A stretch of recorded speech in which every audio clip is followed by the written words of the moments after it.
And good afternoon, ladies and gentlemen. We welcome you to today's broadcast on LI Sports Network, live from the rinks on the island as the Stony Brook Seawolves cap off the weekend against the Oswego State Lakers. And here we are yet again, Mike Calandra back and ready to bring you the action alongside my good pal right next to me, Trevor Magnani. We summarized it at the end of the game last night. It was a wild, chaotic turn of events that saw so many twists and turns that we did not see coming our way. And who knows if there's going to be more of the same here today. Controversy struck the rinks last night in a flurry of, some may say, questionable calls, and Stony Brook being the beneficiary of a few. Some people will call it hard work and effort that forced the game into overtime to begin with. For the Seawolves, it's getting out of the rinks with 2 points that they probably shouldn't have had last night. And today, they're looking to take 2 more and move themselves into a position to start the season 2-0. And that would be a great start to the campaign here in 2025. But one thing I want to make note of, and that is going to be a key thing to look out for, is the power play units. Yes, they did score once last night, but there was a lot of opportunities that they couldn't calculate on. So what do they got to do here today to make it right and rectify that mistake? I think it just comes down to simplification. A lot of great fancy passing plays throughout the game for the Seawolves, but sometimes put the puck on the net, see what happens. And I think the Seawolves will find more success today if they just stick to that kind of game plan. Which, speaking of game plan today, we have some changes in the game plan on the east side of the Oswego Lakers in terms of the starting goaltender, right? That is right. Mick Andrews will be stepping in on behalf of Ben DiFiore as Oswego State looking to change the narrative. Maybe a change in scenery and nets will provide some motivation for the rest of the squad to even up this weekend's series. But Stony Brook, they have heavy artillery that is going to come in and attack that area. And it starts with that dynamic freshman line that was highly touted even before the season began, and they made a statement last night backing up what they have came here to do. Goals provided by Peter Labos and the hero of last night, Lorenzo Mara. Yeah, absolutely, and Mara last night played a gem of a game. Hoping to come back today with the same type of effort here. As long with this, some of the other Seawolves last night, Nakagawa was stymied a couple times, probably looking to pop one in today or try to be a bigger impact on the score sheet. But I think for the Seawolves, it comes down to just keeping the game simple, get your passing squared away, shoot the puck. One moment.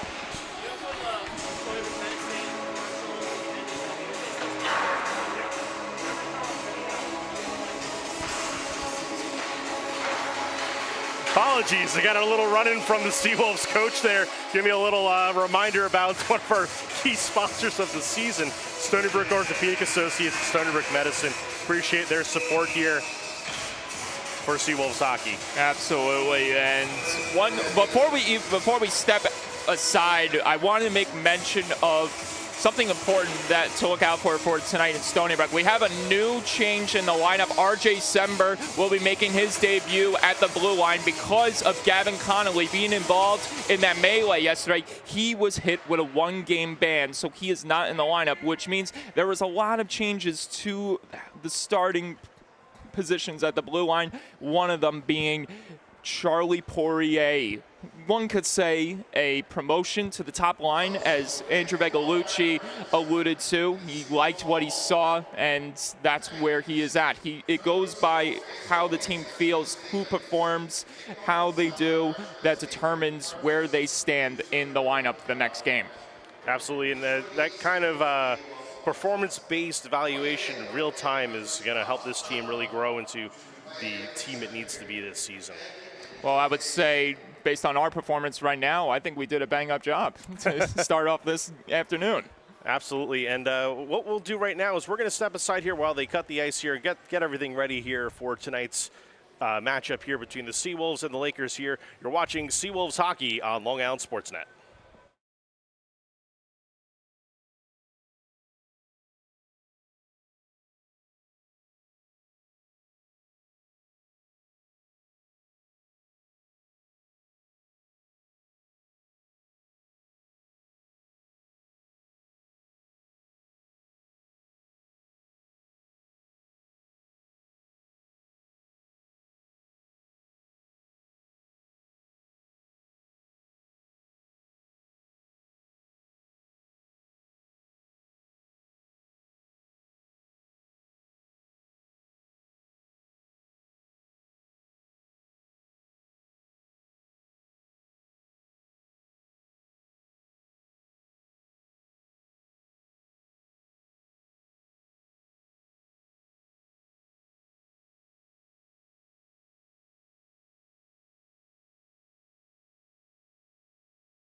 And we welcome you back, ladies and gentlemen. The puck is gonna drop in just a few minutes as the Oswego State Lakers make their way for one last skate on the ice. Now we await for the home team to make their entrance. And here they come, led by Stephen Reganado, the Stony Brook Seawolves. As the goal horn is blasted and the air raid siren is cranked up to an ultimate high here at the rinks on a very, very hot October afternoon. Unseasonably warm, but the action on the ice might be warmer still. Absolutely. And this will give us a chance in just a few moments to meet our starting lineups, as we already talked about at the top of the broadcast. John McAndrew is in the net for the Lakers today after Ben DiFiore got the starting nod. Now we'll turn our mics to the public address announcer Leon Bassett, who will announce today's starting lineups. The starters for the Lakers. Number 7, Elwin Sullivan. Number 10, Kyle Gilbert. Number 15, Sarah Patrick Kendall. Number 22, Luke Stony. Number 28, Bailey Cash. And Eagle, number 31, John McAndrew. And here's the start for the Stony Brook Seawolves!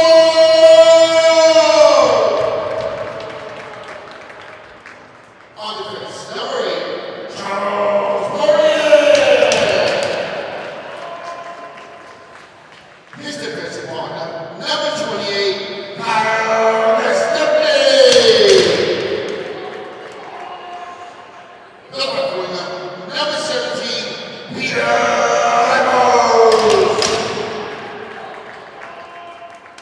The center, number 16, Lorenzo. The right winger, number 94, Anthony Arnold. And in goal, number 29, Stephen Reganado. At this time, we ask everyone to rise for the playing of our national anthem.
Faders have been turned up.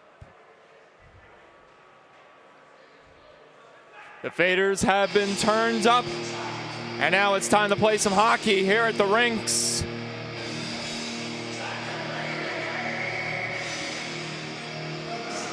One last strategy being instilled in both of these starting lineups by the respective head coaches that stand upon the benches here at the rinks. John McAndrew in goal for the Lakers. Stephen Reganado taking his place once again in between the pipes for the Seawolves. Some familiar names who scored last night will be kicking things off this afternoon on both sides. Peter Labos, the Long Island native for the Seawolves. Lorenzo Mara, the hero of last evening. And for the Lakers, Makarenko, a goal that kicked off a fiery event in the second period. And Nolan Sullivan, perhaps public enemy #1 here, who has scored multiple goals against the Seawolves in head-to-head play on the island. Zito drops the puck, and we are underway. Poirier and Stepney starting at the back end as this is ladled in deep and touched for icing. And the theme of last night begins the afternoon here today. Hoping for a little bit less of a slow start this morning here, or this afternoon, I should say. Getting my time of day mixed up here, but hopefully, unlike me getting my time of day mixed up here, the Seawolves get off to the right start this afternoon. Nolan Sullivan couldn't win it back that time as the Seawolves attempt to break out the other way. Here's Stepney charging up. Muscled away there as one player slides into the net. That was Labos, who's back up to his feet. Labos able to search for the possession behind that, almost connecting there with Mara, hot off the heels of last night's big victory in overtime. Renzoni, Makarenko. That one is floated on, but it blocked in front. Seawolves trying to convert the other way. Instead, Oswego has it right back. Renzoni sauces it in. No intended target in sight. Instead, Stepney will work his way from the back through the neutral zone. Kyle Stepney, long distance save. McAndrew, and play is stopped.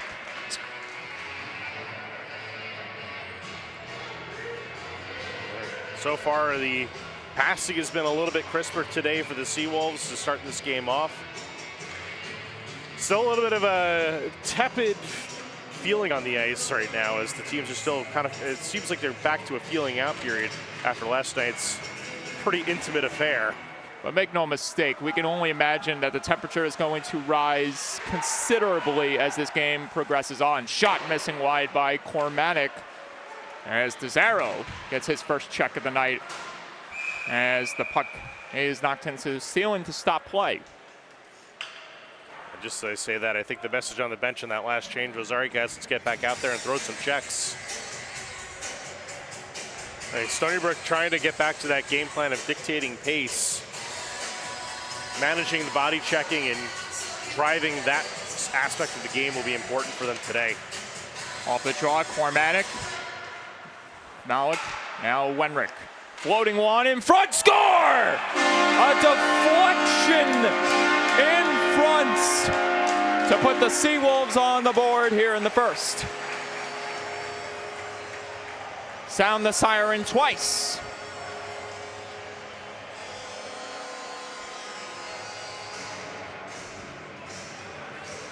Get some Chelsea dagger going up in this building. Indeed. I think the wrong goal song key was played. Regardless, with our scorekeeper caught off guard as much as the Oswego netminder, Seawolves are up 1-0 here on their second shot on goal. Oh!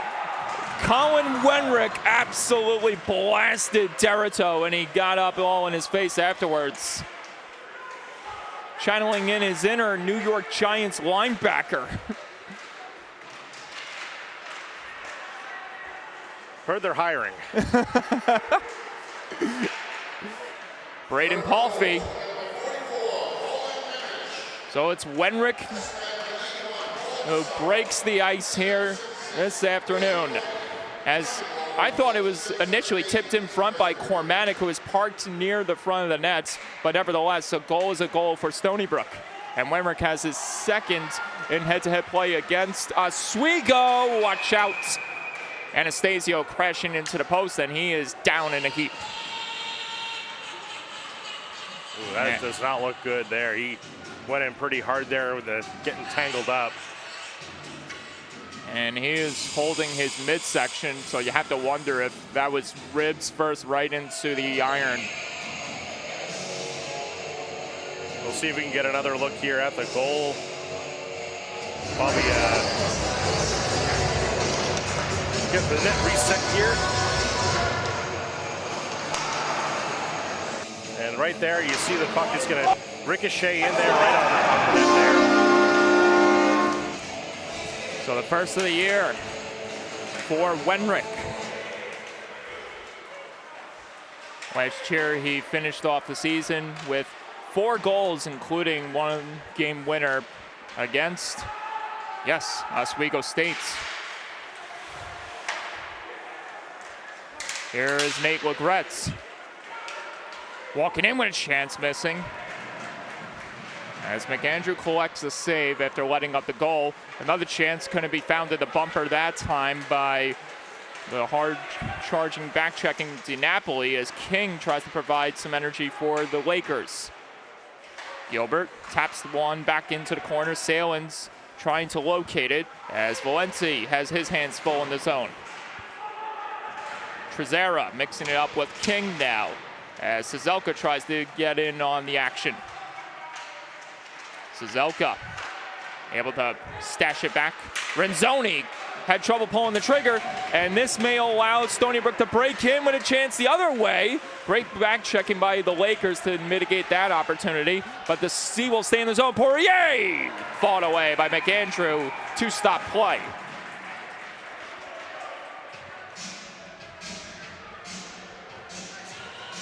And we have another replay on tap. No? Maybe we'll check in afterwards.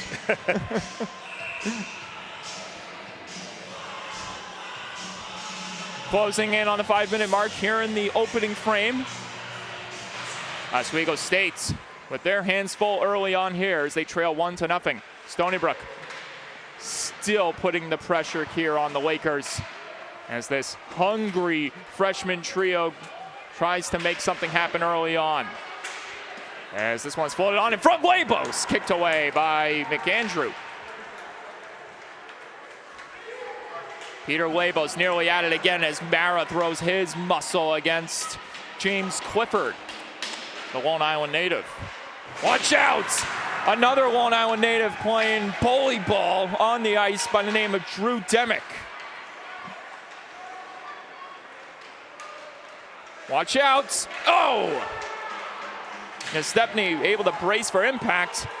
And now the temperature is starting to rise just a little bit. Stony Brook kind of channeling that dominant first period again here today, and they're already up 6-0 in the shots on goal department with a lot of good scoring opportunities to start here. And Oswego, while they've been getting some opportunities, nothing's been able to penetrate through and get to the goaltender yet. Black throws it on goal. No one there to penetrate the net there that time as Clifford was trailing. Makarenko trying to search for the possession along the half wall. Coming into the mix is Black once again. Gavin Black with the hammer on his man. Crawford had trouble kicking it aside, and it allows Stony Brook to push ahead. Possible breakdown here in front. Cormatic couldn't finish the job that time, as this is ladled up ahead, missing the stick of Clifford, giving chase for Wenrick. And no disaster behind the goal that time. Instead, it's Paul Desaro accelerating up ahead. Down the wing, Desaro, short side try, missing as McAndrew collects yet another stop. He has 7 saves in this period so far.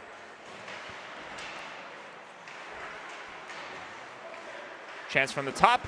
Make that 8 now for McAndrew, as he has had his work cut out for him so far. It's been a quiet start for the offense for the Lakers thus far. Valenti from the top. Another block in front. I don't know if that hit a Seawolf inadvertently. Another chance at the bumper. Desaro's opportunity squandered as we get some extracurriculars immediately diffused by the officials after the whistle is blown. 10 saves under his belt already for John McAndrew.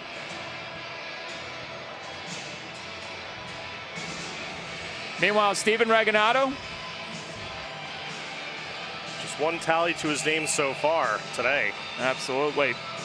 His contemporary's been busy in the first 6 minutes. But rest assured, there's going to be more action coming his way as the contest further progresses. We had almost 40 shots on goal between the two teams yesterday to end the first period. I'm expecting a similar tally. But as you mentioned before, who knows if there is some trepidation lying in the minds of Oswego after how last night's event ended. Indeed. Stony Brook definitely got to be careful here today, stay disciplined, and not get caught committing unnecessary penalties. Nakagawa almost connecting there with Hyde. Robert Hyde playing it back to the top. Valenti. Trezera, far wing feed. Nakagawa looks for someone in the bumper, but no one was found. Instead, it's Derrito trying to plug the other way, but to no avail. And Stony Brook will reset carefully, or at least try to, as Oswego State not letting off the gas.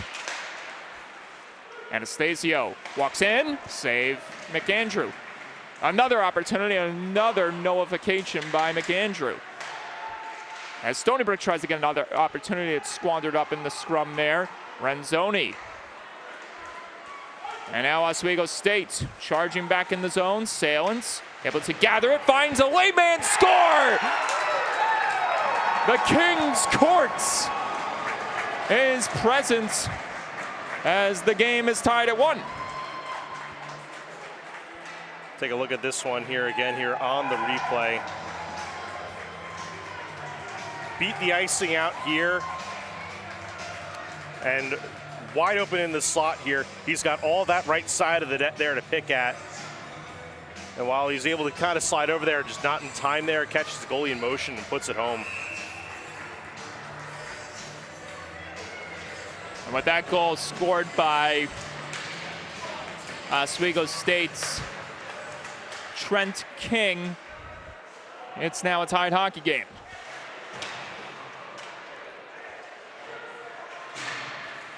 As this is aerialed up ahead, Drew Demick couldn't gather it. Here's Cooper Smith, dances his way in, poked on, but couldn't be finished off. He will grab another opportunity denied. Now Stepney gathers it from the back ends, but tell that to Gavin Black, who is still all over him. Another opportunity nearly put in the bumper spot that time. Instead, we get a possible 3-on-1.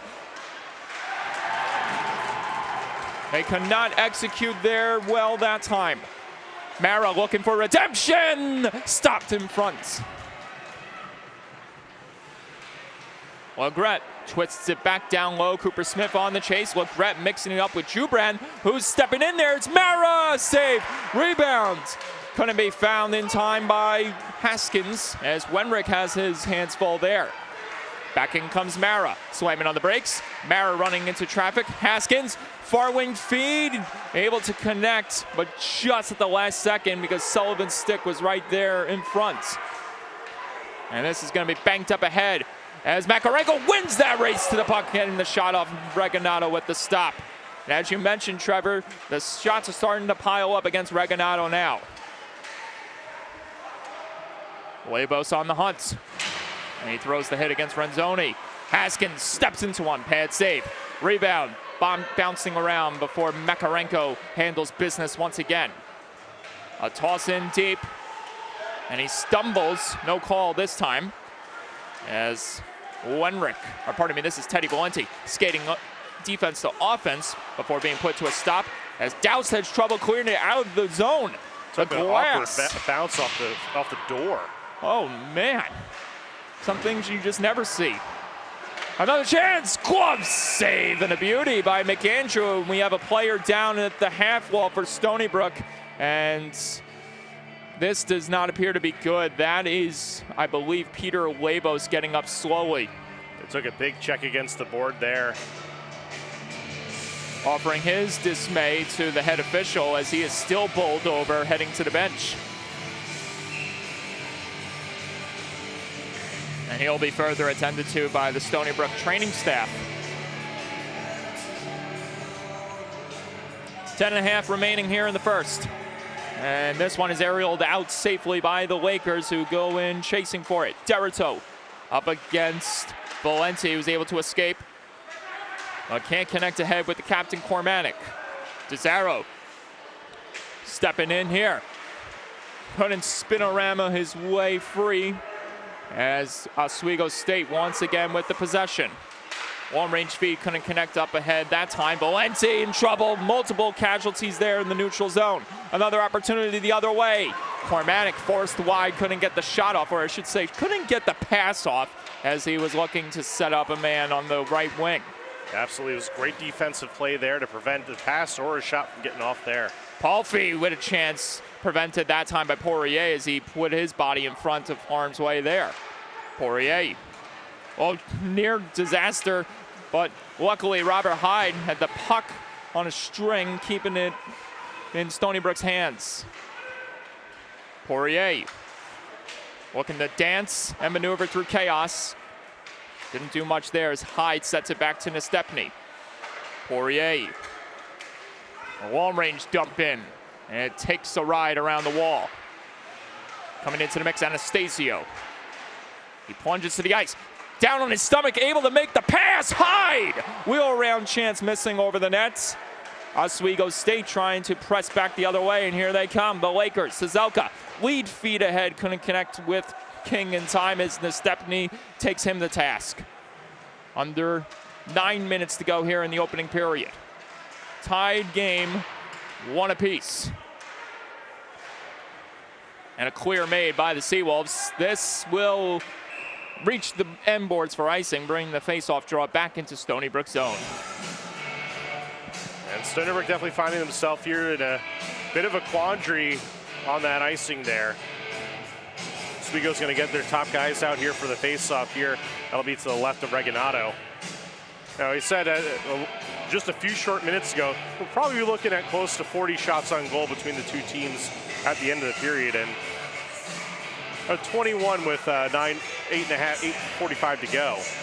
And a number we can only imagine is going to accumulate ever so slowly here. Although what it also is accumulating is the block shots. That too, you got your wish. That was one of the big talking points at the end of the first period last night. You didn't see much of, but now you're seeing it in all different ways, shapes here in this period.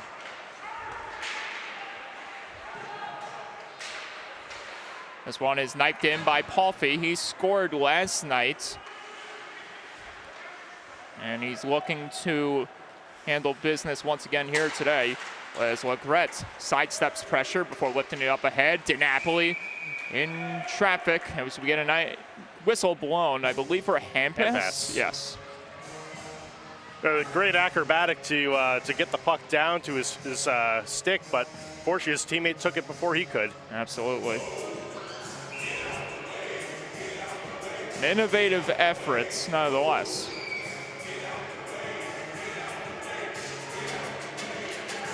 Shot denied. Haskins steps into it, and two denials by McAndrew. Here's Palfi trying to win the race to that possession there. Haskins taking him to task. Derrito pinned up against the boards. Palfi down low, mixing it up again with Wenrick as this is knifed back to the point. Bang! Another heavy check thrown. Long-range feed, just misconnecting off the stick of DiNapoli, who goes chasing for it. And instead of continuing the play on the ice, he's heading to the bench, ran out of gas, and back onto the ice comes Lorenzo Mara. Full tank of energy for number 16 of Stony Brook, Nate Legret, looking to make an impact on this shift before he heads to the bench. And back out on the ice comes Vernillo. Oh, that one rang off the outside of the iron. The outside post in this case. As Mara able to plop it to the near wall. Stony Brook trying to barrel out of the zone and push back the other way. And a good job being provided that time by King to prevent the exit. Pardon me, that was Gavin Black as we get an offsides called here against Stony Brook. Just a little bit off there, but enough for the call.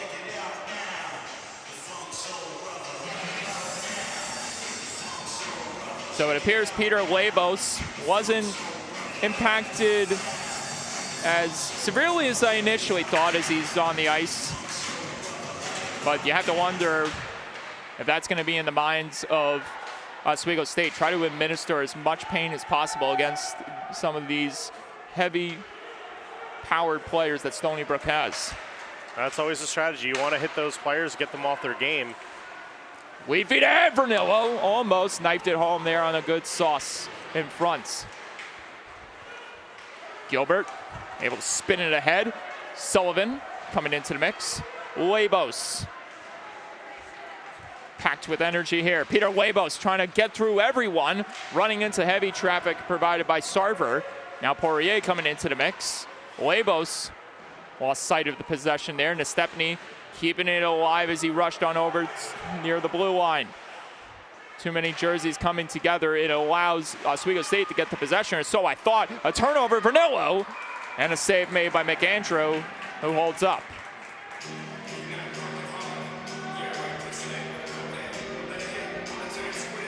Five and a half to go here.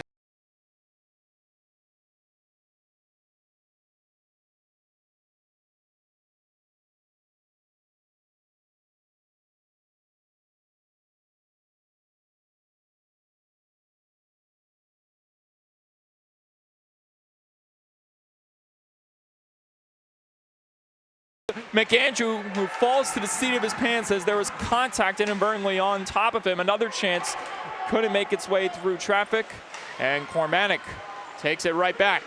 Cormanic, curl and drag chance missing. Nearly connected with DeZaro that time. Now he tries to fight his way back against Zelka. Helping now in the mix. Another Seawolf, as Jubran has space to deliver up ahead. And he does just that, but not without the helping hand of Poirier, and that's going to stop play because of the hand pass. Slowing it down here in the last 5 minutes of the first period. Seawolves in a fairly dominant position in the shots on goal department, but the Lakers only needed 2 to knot the score at 1.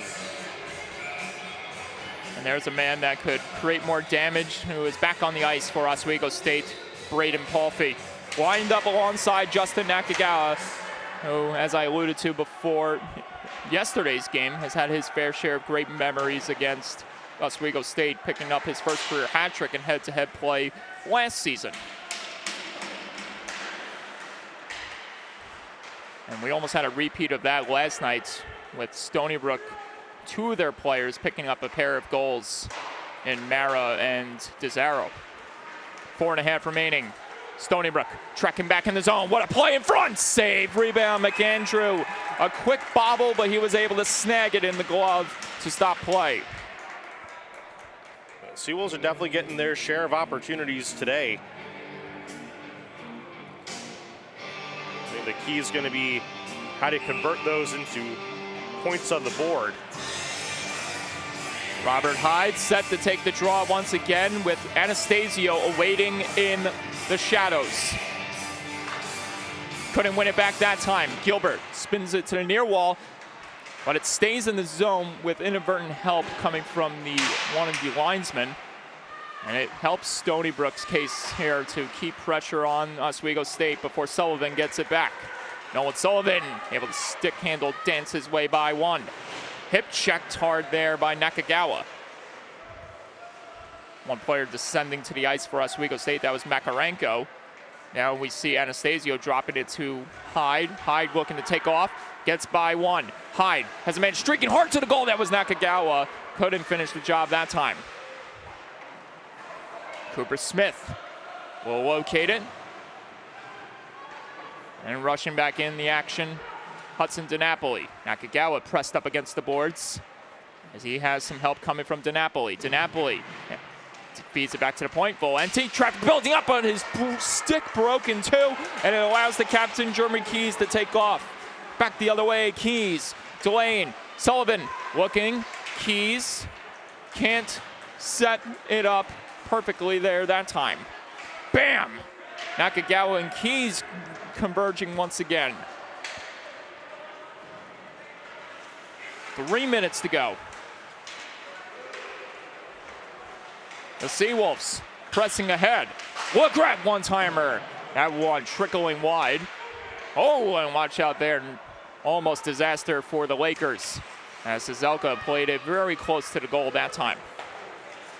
Cizelka battling up ahead. Salen's coming into the mix. Instead, it's the Seawolves coming up with the possession once again, leading the cavalry.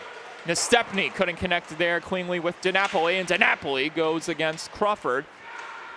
As this is shot out of harm's way, and it's gonna not reach the end boards. Instead of playing it, Reganato's gonna cover it up to stop play.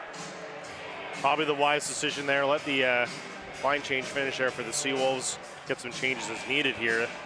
Oswego's gonna get a full sail change on their side here. Try to dial something up here. Last 2:19, the face-off deep in the Seawolves zone.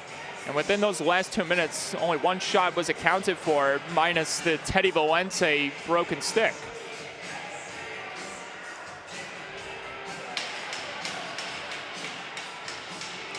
Makarenko. Jubran. They work in front. Manzi's chance missing. May have gotten a piece of Reganato. Poirier instilling pressure. Sarver in trouble before Derrito handles business. And he is taken to task heavily by the captain, Cormatic. Reganato to the near wall. Bit of a risky play there. Indeed. Nestepny. Malik. Desaro staying on side. Desaro beats in front! The finish couldn't be made there by Nestepny, who came in like a fireball, almost making it 2-1. Saw a couple of those going yesterday there, streaking players down the center lane there, or right on the back door. Looking for that one-time opportunity. Seawolves unsuccessful on that so far, but I have a feeling they're going to keep trying it till it happens. And they'll rely on Lorenzo Mara and this dynamic freshman line once again. Brunillo and Labos in tow, but it's Nolan Sullivan taking off. Back the other way. Offside signaled. Oswego has to pull back just a slight bit as Wenrick and the Seawolves will look to set up carefully. Labos chasing after it as he couldn't speed ahead. Intercepted there by Mara. Mara walks in firing over the net. He goes in for the second attempt. Couldn't bank it in, or did he? Did he? See the stick raised, but I don't think it went in. No. And McAndrew has words for Lorenzo Mara as to say, nope, it did not. Listen, I can't fault them for trying because there's no video review. Absolutely. Sometimes the genuine reaction of a player could go into the effect here. Absolutely. But sometimes you think you got it. Sometimes you don't. Lorenzo Mara trying to continue his eventful weekend here on the island. A pair of goals in his Stony Brook debut last night. Almost grabbing another one here today as Jubran walks in with a minute left to go here in the first. King throws it in front, no one found for the Lakers. Brunillo sidesteps attackers as Labos finds Mara, gathering momentum, but the momentum impeded quickly by the Lakers. Come right back in through the neutral zone into familiar territory with Salins trying to make something happen. Got a piece of it, but Stony Brook able to manage and keep it away from the goal for now. Half a minute remaining here in the first. Pushing up ahead, Peter Labos.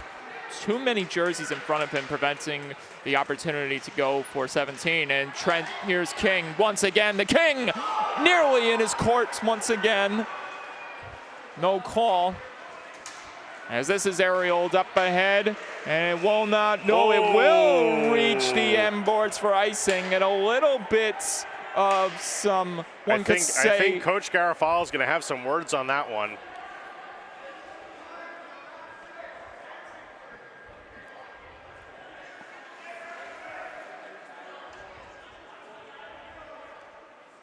And one could say that could be...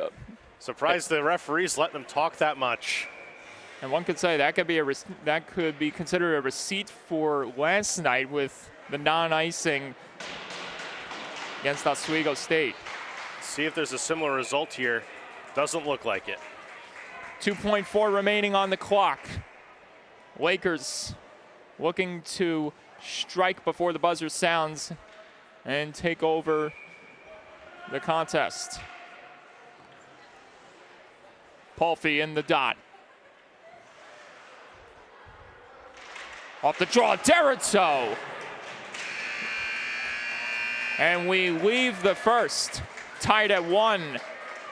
And some pushing and shoving afterwards between the captain Palfy and Cooper Smith, who is gesticulating a turtle gesture to him. But while the players leave the ice, we're going to share our thoughts on the first period. Trevor, I'm going to leave the floor to you.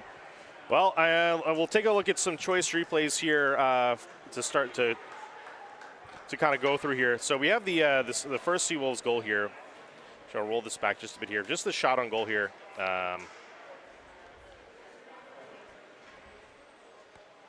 Hold on. We're rolling backwards. So we're getting the puck up to the point here. Now look at the lane here in front of the goaltender here. There are so many players in front of the goaltender here that this becomes a very tough shot to see as a goaltender. And this is new, ladies and gentlemen, so pay attention here.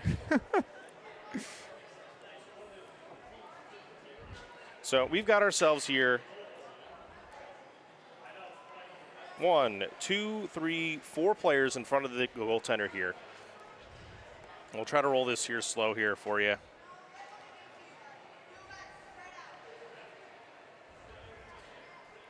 And you can see here that it's going to come and bounce off the Oswego player, I believe. Yes. And take a second bounce as it just trickles right past him. And that's just a tough shot to defend against. Oh, absolutely.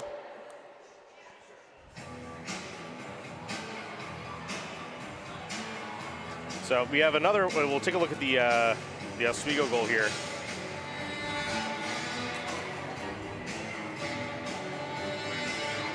Pull that one up real quick. So this is basically on the rush here. So you have the icing here. I'll pause it right here. So this would have been an icing. But you can see the Oswego players in prime position here to defeat the icing. And what he's going to do here is he's going to look for his guy here. He's going to see number 11 here up on the half boards here. But he's not looking for him. He's actually looking for number 12 here. That's streaking down the middle here. And he's got pure daylight here in the slot here to take his shot here. And look how quick he gets this off here. Gets it off and just sneaks it over Reganato's pad. I don't know if there's a deflection there, but I don't know. But I think he beat him clean. Yes. Just one of those unlucky bouncing pucks. But it's just the speed of the shot there that allows you to get that opportunity. And it's something that you want to really commend and highlight because this game moves so fast. The players are making these split-second decisions on feeling. And you talk about hockey sense and what that means overall, and that's what hockey sense is knowing your guy's going to be there and that he's streaking down, and you're able to see that out of the peripheral of your eye and know where to put the puck. And that's the incredible part about this game.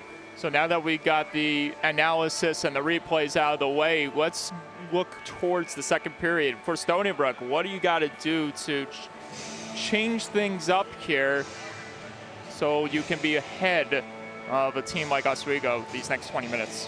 So we like the shots on goal. Yes. We are getting pucks on the net. That's what we want. We want to keep doing that. We're getting our opportunities at Stony Brook.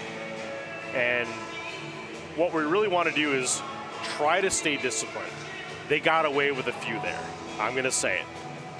There definitely should have been a couple Lakers power plays in that first period on tripping. There was a shot from behind on the near side here that should have been called. Stony Brook definitely getting lucky in that department. And knowing how the refs are going to call the game is part of the game. But Stony Brook's got to be cognizant of that as the game progresses, and maybe the referees start changing the way that they're calling the game. Maybe they're not going to get away with all that, so to speak. Now, if you're the Lakers, you're also not too displeased with how this period went. Stony Brook got a lot of shots on goal, a lot of low-quality shots on goal.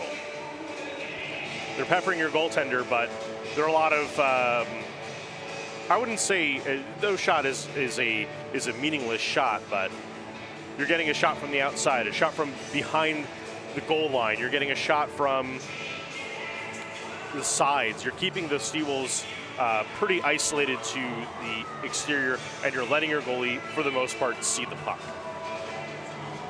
Would like to see a little more shot blocking there, a little more lane blocking in that regard. But I would also be looking at what you could do to kind of dial up the physical pressure on the Seawolves. They pushed the physical play pretty heavily in the first period. So that would be the adjustment I'd be looking for from the Lakers. We'll just have to wait and see what is to come for this second period. One thing we should make mention of is that we saw 9 power plays last night, one of them being a major power play. So there's going to be plenty. It's uncertain whether or not it happens, but we can only say that. We put the energy out there, folks. Exactly. And that's a good time to wrap things up here for this intermission report. Hang tight, everyone, ladies and gentlemen. Second period coming up around the way in just 9 minutes right here on LI Sports Network.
And we welcome you back, ladies and gentlemen. Second period upon us as we await for the two teams to return to the ice. I see the Oswego State Lakers from my vantage point as they await for the signal to return to the playing surface, while the Stony Brook Seawolves will make their long trek from their locker room onto this very ice.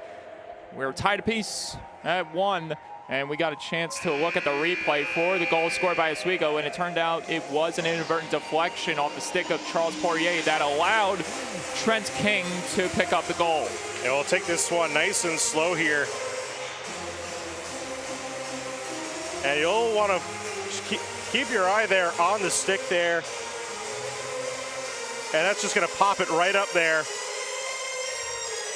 and cause Reganado to have to make a last-second adjustment. Last microsecond adjustment, I should say.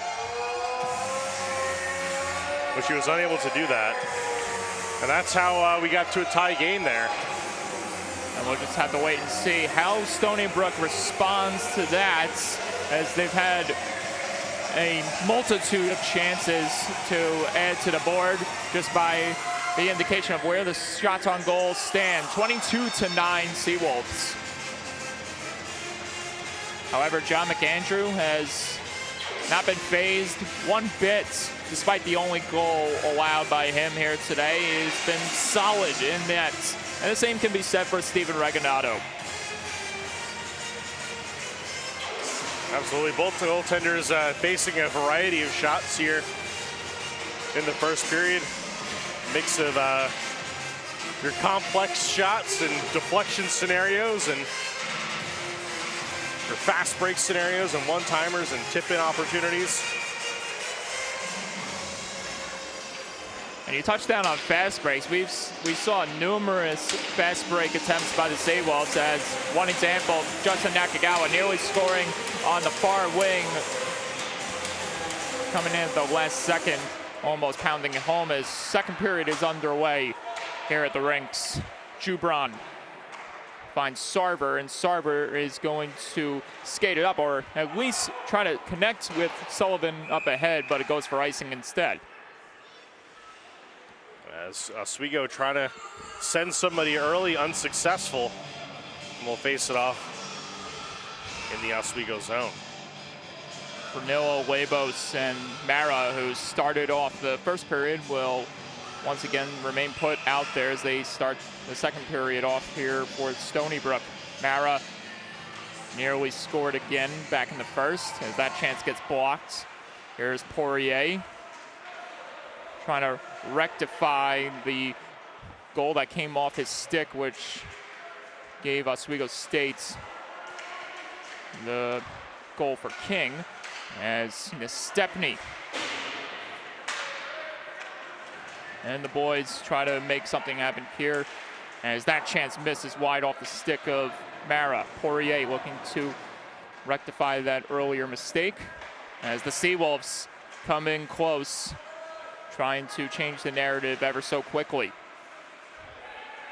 Pernillo, chance, save, rebound. It came loose for a split second, but luckily Jubran was able to find it and almost cleared out. Instead, Poirier's chance gets denied by McAndrew. 25 shots on goal for the Seawolves. And back the other way comes Makarenko, stepping into one. Over the net it goes on that wrister. Salins with a rebound, blocked in front. And Stepney trying to gather the possession, which he does, and here he comes. Down the wing, put to a stop there by Cizelka. Now he has to come up with an audible here as Trent King almost stole it away from Cormatic. Oswego State doing an admirable job keeping the possession in Stony Brook's territory for the time being. Poirier tried to lift it close to DeZaro, but to no avail. Gilbert, Cormatic, and DeZaro trying to fight away at it. Now the Stepney coming into the mix once again. Malik looking to fly in along the wing. Couldn't connect there with DeZaro as Salins takes over the other way. Salins with a soft dump off the pad of Reganado. Another save accounted for Stephen, as this is lifted out, and the race is on between DeZaro and Renzoni, but icing is called as Renzoni touches it up first. Unfortunately, not enough speed on that one to beat the icing.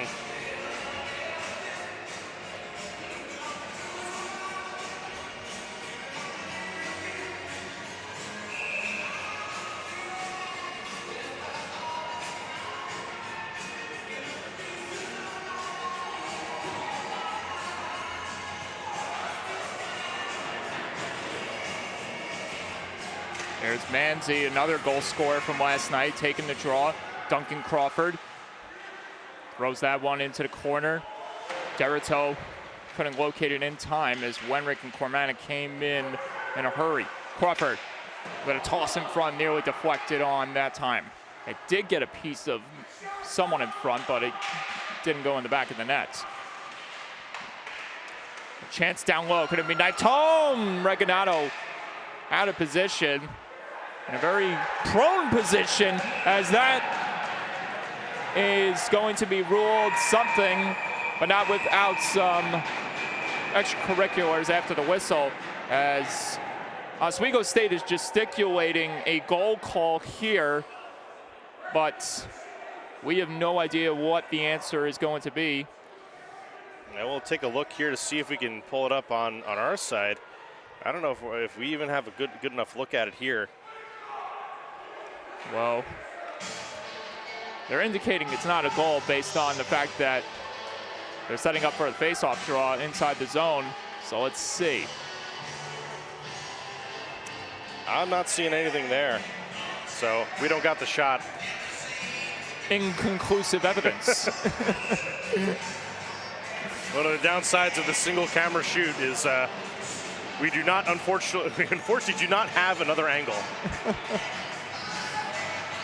So we remain tied apiece at 1 as Manzi tries to twist it back to the point. Crawford with a drive, deflected off a stick into the ceiling to stop play. And similar to that icing call that didn't go Oswego State's way yesterday, you have to wonder if this is also going to bite them back. Maybe not, but it's always in the back of your mind if you're a player at the wrong end of a call like that. Absolutely, and it's never a good feeling. Manzi up against R.J. Sember, stepping into the lineup for Gavin Connolly, who at the top of the broadcast I stated not in the lineup tonight due to being suspended for the melee he was involved in last night, as this icing will move the face-off draw back into Oswego State's zone, preventing the current line from getting back onto the bench for a new, fresh line on the ice.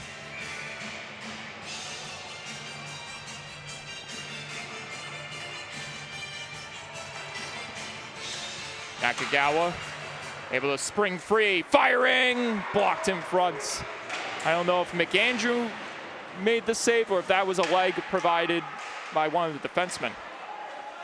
This evidently will go down for icing, and the faceoff draw will once again reside in the Lakers zone.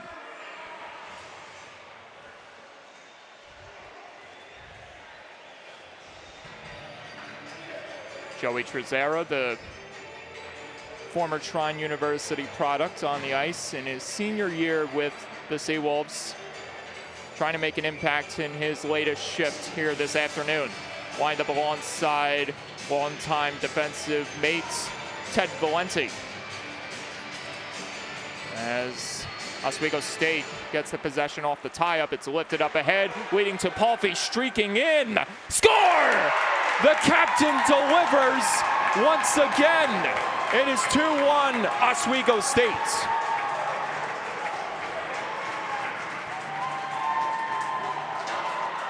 Take a look at this one again here, folks, and this is just a pure effort goal here from Oswego. One could say a lackadaisical effort on Stony Brook's part. Trezera not able to get a stick on that and just gets a clean beat on Regalado. The Ontario, Canada native has goals in back-to-back games here on the island. This one coming in the second period to give the Lakers a 2-1 lead. Watch out, James Clifford throwing the body. And just like we saw last night, as soon as the Lakers scored They're the charged goal, up. absolutely. And soon enough, you'll see the shots on goal start to change dramatically. Poirier with a toss on, and McAndrew with the save as he accounts yet another stop. The Seawolves might be doubling up on the shots on goal here, but right now the Lakers have the advantage in where it counts, and that's pucks in the net. And we talked about this off the air. Oswego State, they have not had the start to the season that they'd like to have, being Currently defeated. on a 5-game slide, and they would hope to break that today. Absolutely. And what better way to do it than in enemy territory? As Poirier tries to look for an option, he has trouble coming from Nolan Sullivan in front. Multiple denials by Steven Reginato, and one player lost his glove. It happened to be Poirier. Jubron dancing, couldn't connect with an open man. Instead, it's Peter Labos looking to charge up here. Mara held up. Vernillo across far side. Save! McAndrew. Back the other way. Jubron, possible 2-on-1. Jubron scores! The Lakers double down on the Seawolves. And look at this here. You got 4 Seawolves deep here, and now you have a breakaway. And this one is a thing of beauty here. Same side as the last goal here, and just slides it 5-hole there against Reginato here. And Stony Brook is going to hit the emergency brakes here and call a timeout. There was ever a perfect time to take a timeout. It's right here, right now. Compose the boys and get the situation resolved quickly. That's 2 goals on 3 shots on goal, and that's you don't want to call it a trend here, but this is a point in time here where you might have to make some tough decisions here. You might want to shorten the bench down a bit more, tighten things up here.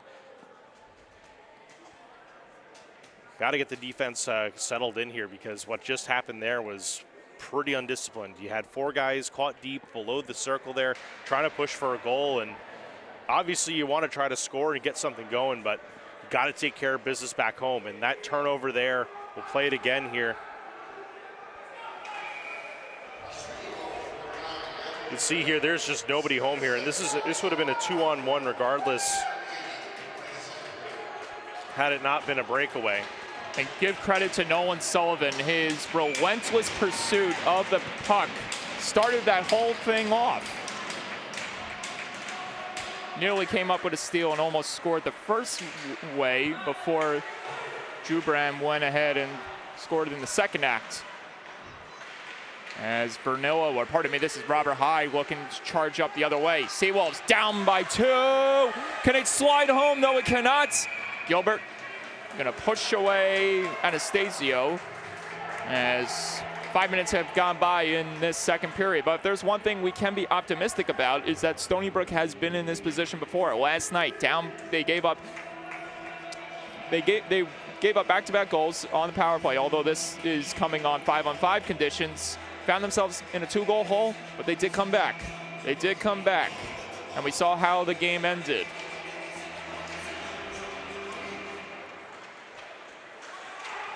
Here's Derrito, long-range feed.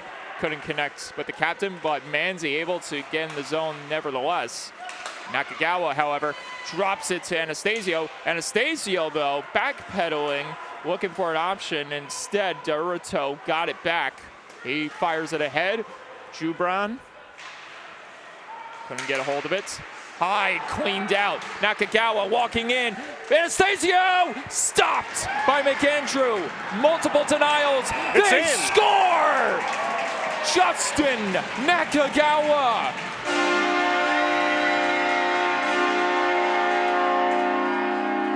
And Robert Hyde, I believe, just earned himself a misconduct because the official is sending him to the box. Take a look here at the goal here. And this is just Getting everything done here in front of the net here, jamming the puck home.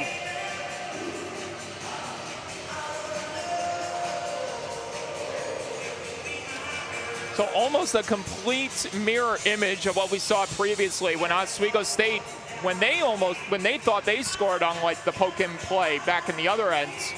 But instead Absolutely. it's Stony Brook benefiting from that. But most importantly, Robert Hyde is irate, steaming mad about something, and he just could not let go of what he had on his mind, and it earned him extra time in the penalty box.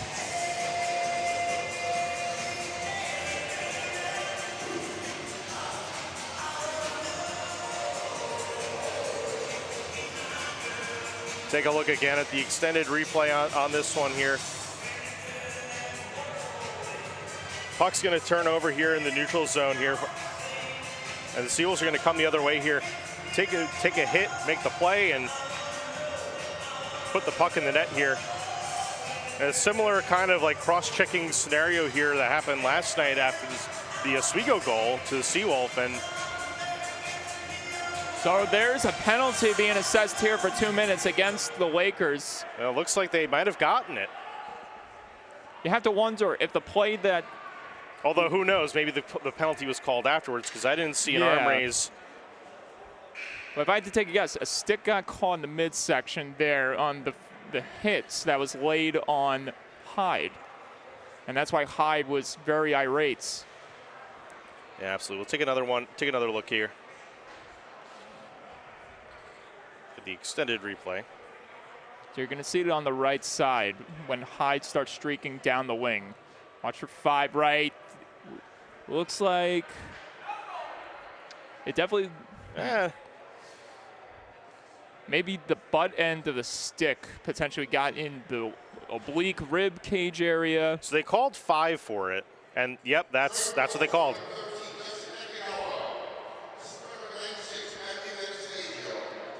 So they got 5 for the late hit after the goal. So it looks like we're probably going to have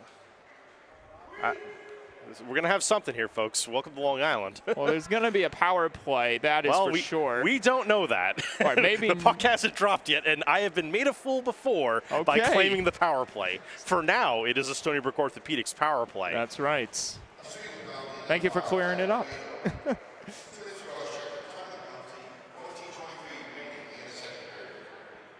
All right, we got the Oswego penalty. We did not hear the Stony Brook penalty, though. Can we... you know what that is? That's well, if by my own deduction, by my own knowledge, and when it comes to the ref signals, I saw the misconduct. Did you see the? I did see. I saw this, and I saw frantic. That we saw the arms to the sides and. Oh yes. Pointing to the hips. Yeah, that'll do. That's. And honestly, I can't deny, but I did see it coming because Hyde was in nowhere to be found in the celebratory location. He was more so had his mind on the officials and just would not let it go to a point where, well, you say too much and this is what happens.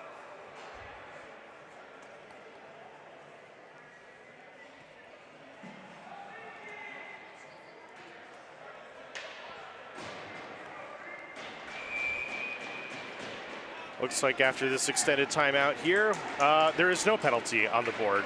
So no penalty on the board. We've been made fools.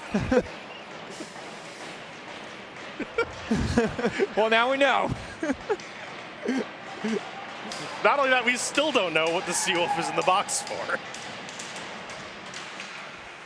So after all of that, it's a 1-goal game once again. But most importantly, Stony Brook will be without Robert Hyde for quite some time here. And if you're the Seawolves, you can't afford any more of these key players to be involved in the non-disciplinary stuff, as you want to get yourselves ahead of the situation here. Oh, without a doubt.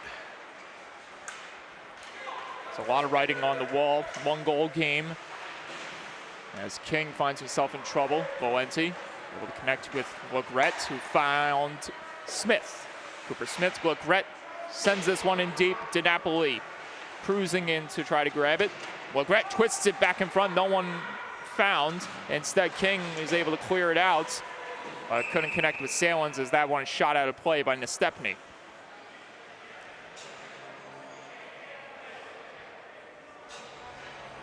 We'll take one final look here at the Seawolves goal here on that extended replay.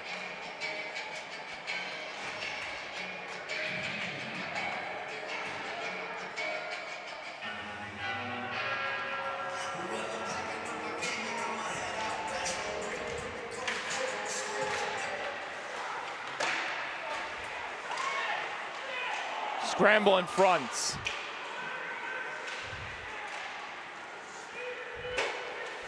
As Gilbert able to spike it back the other way.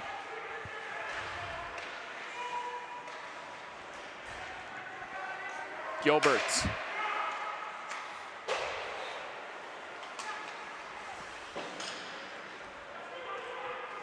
Derrito. Gilbert through traffic. Save made by Reginato, and play is stopped. Reginato with a tough one there to see, but is able to get that one corralled.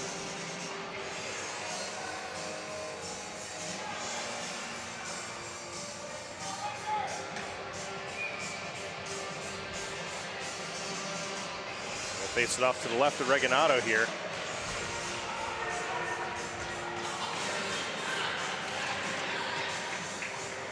And Seals win the draw. Malik. Pardon me, it's DeZaro.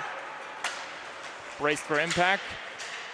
And DeZaro fighting his way back into familiar territory. Malik coming into the mix, trying to steal it away. As Haskins has it now. Jackson Haskins with a strong sauce off the glass, and in comes Wenrick. DeZaro cleans out Sullivan, who stays on his feet. Haskins, DeZaro trying to make something happen here. Stony Brook with some momentum on their side. And DeZaro at the right place, but the wrong time as the save made by McAndrew. That's exactly where you want to be. Just McAndrew came up big there with the save.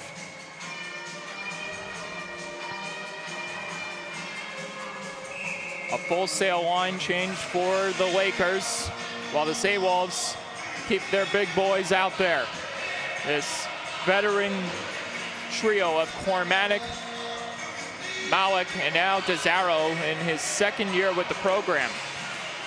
And he has already lived up to his name and expectations after the numbers he had last year, but also where things stand right now. 2 goals, courtesy of last night.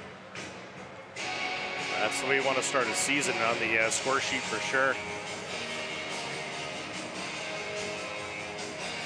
William Cormatic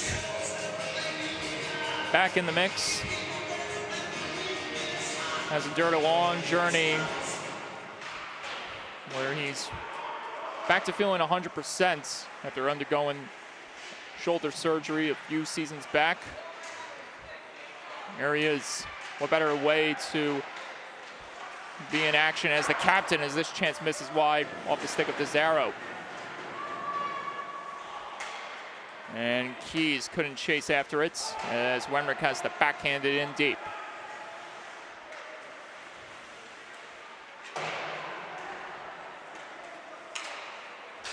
Keys.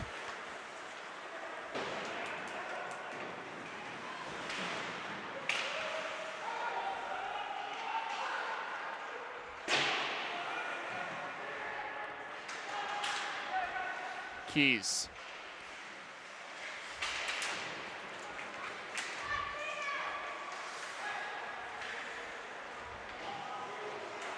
That one intercepted. Vernillo, save. McAndrew. And another stop accounted for by the Lakers netminder here this afternoon. And McAndrew definitely pitching a gem here tonight. Steelers throwing everything they got in his direction. And shots on goal don't do it justice, as there you see it, 33-16. The first goal being a deflection, and the second one being a massive scrum in front of his net. Otherwise, has played exceptionally well today. Brunello looking to spot someone open, turnaround try, hitting the outside of the net. As Zelka, and a possible 3-on-2. Stony Brook rushing back. Mara is there to try to mitigate the opportunity, and he cleans out Zelka. King. That was a big check in the corner there. Thought he was going to get a retaliatory penalty. Gilbert with a toss in front, and that is stopped. And now we get more action in front of the cage. The officials immediately come in to apprehend the willing combatants.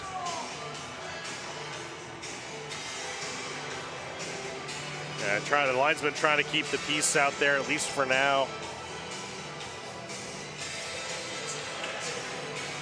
We haven't seen much of the physical roar in this period compared to last period, up until just moments ago with that hit by Mara. Yeah, it's starting to ramp up again. You have to wonder if that goal by Stony Brook struck a nerve with Oswego and woke him up a bit. I would think so. That was that's the kind of goal you hate to give up, because it's one of those grindy goals in front where you've just lost the battle in front of your own goaltender. They never feel good. No goal feels good, but those are the worst. This one is sent back to the point. Jubran floats it on, missing wide.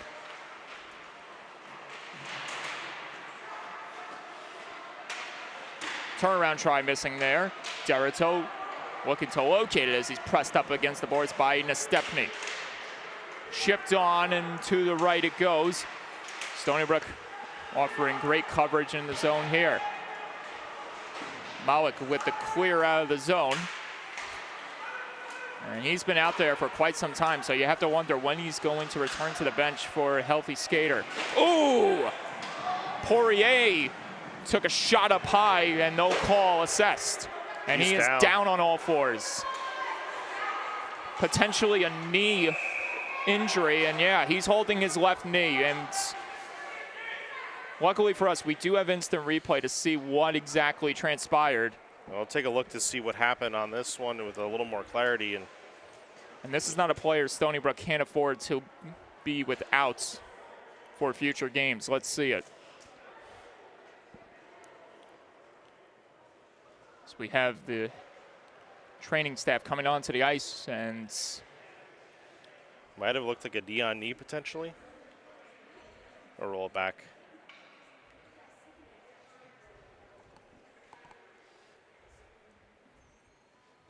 Question is, was there any malintent, or did it just seem a little more innocent? Let's see. That's a knee, yeah. That's knee right to the. Oof. He stuck his. I mean, the way that you would look at that is like you don't intend to trip somebody like that, but it happened, and it's a leg on leg.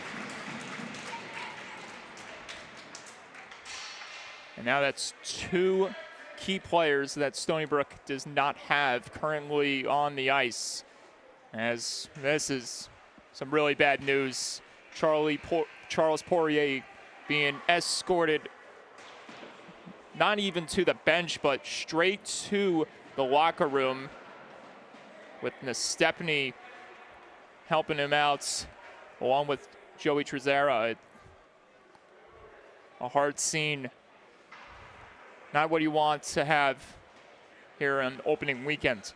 Absolutely not here, and you get there's a air of sorrow as he's escorted off the ice here, and the Seals are going to have to dig deep here and play a little bit harder to replace that missing body on the bench. So with Poirier out of the lineup, Seawolves without two defensemen now for the time being, as Gavin Connolly not in the lineup for the suspension. Now Poirier seemingly done for until further notice. Chance sail and save. And immediately right after all of that, the intensity ramping up ever so quickly. A hand pass called there against Oswego there. Company from all the way from the back blue line made that call. Impressive.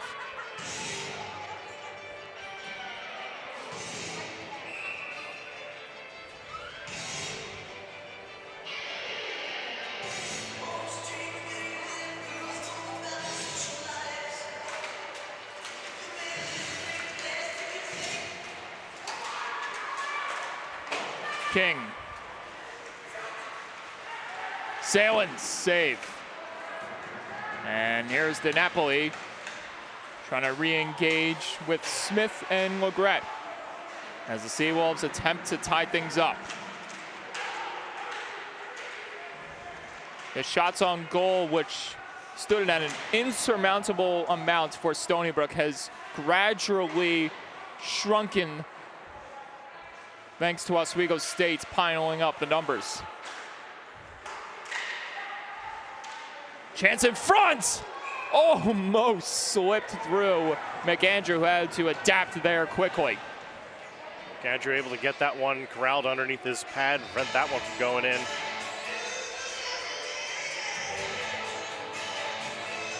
And you talk about needing to adapt on certain situations. We saw Regalado wasn't able to do just that with the deflection beating him early on, but there you see McAndrew doing his part. Now we'll face it off to the left of McAndrew here. RJ Sember set to take the draw. He wins it off the tie-up. Chance missing for Anastasio. He was tied up there, entangled with a few jerseys, as Sember looks for an option, finds Trezera through traffic, missing wide. Stepney banks it off the boards. Nakagawa leads it forward. Can't connect with the streaking Anastasio. No call made. Crowd getting restless on the Stony Brook side. Chance in front. Can it be stuffed home? No, it cannot. And Nakagawa gets a stick or two up near the visor. And now he is being tugged at by Makarenko for whatever reason. And we had it on both sides. You had an Oswego player pulling him back and an Oswego player pulling him forward. I don't think either of them realized what was going on. So the Lakers will bring out new reinforcements for the time being, as Stony Brook has their fair share of players on the ice out there as well, with DiNapoli, Smith, Legret. One of these guys looking to be the difference maker. As we close in on the final 7 minutes of this second period. Possible 2-on-1 chance blocked, as Derrito's opportunity was squandered that time. Haskins lost it. Palfy. Jubran.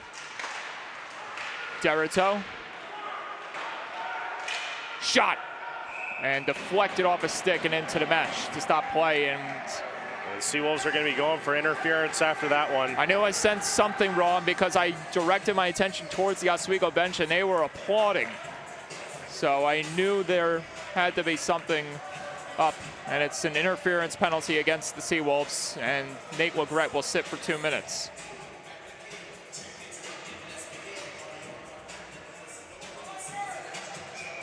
And if you've been sticking with us for this long, it's hard to believe, and well, you're going to realize right now this is the first official power play of this game, as initially we thought Derrito was going to be called for a penalty against Robert Hyde. That was immediately washed away, and instead this is the first official power play that has been given to by either team here this afternoon. And for Oswego State, this is their 5th of the weekend after going 3 for 4 last night. Here is Jubran. Crawford. Derrito pinching in, trying to get a hold of it. Stony Brook with the clear.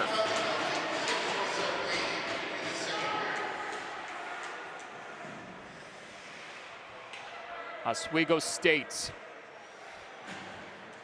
trying to strengthen their lead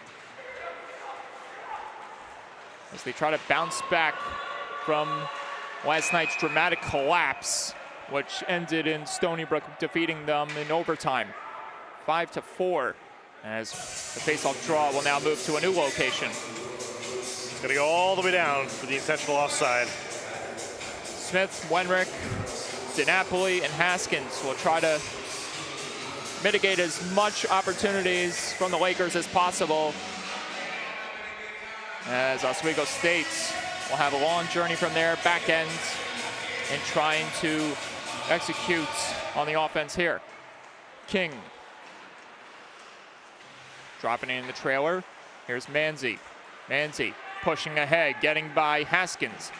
Drops it back to Sullivan. King, quick fire wagon feed. Shot from the top, blocked in front by Regginato. Another opportunity. Sullivan in the bumper, couldn't get a clear angle shot that time. It missed wide as Manzi controls it. Half a minute to go on the man advantage for Oswego State. A tie up in front, and it leads to a cancellation, and a big one at that for Stony Brook. DiNapoli to the bench, back onto the ice, Peter Labos and Nestepny. Manzi gets by Labos. Manzi trying to dance by Nestepny. Nestepny trying to do his part at nullifying the opportunity. King, time about to run out on the power play. King drops it behind his back to Renzoni. Renzoni in a little bit of difficulty. And fortunately for Oswego State, it didn't come past the blue line for the returning Seawolf. It would have bursted the other way, and he's got a head full of energy by the name of Christian Malik. Malik, late man in front. Cormanek scores! Tie game, courtesy of the captain.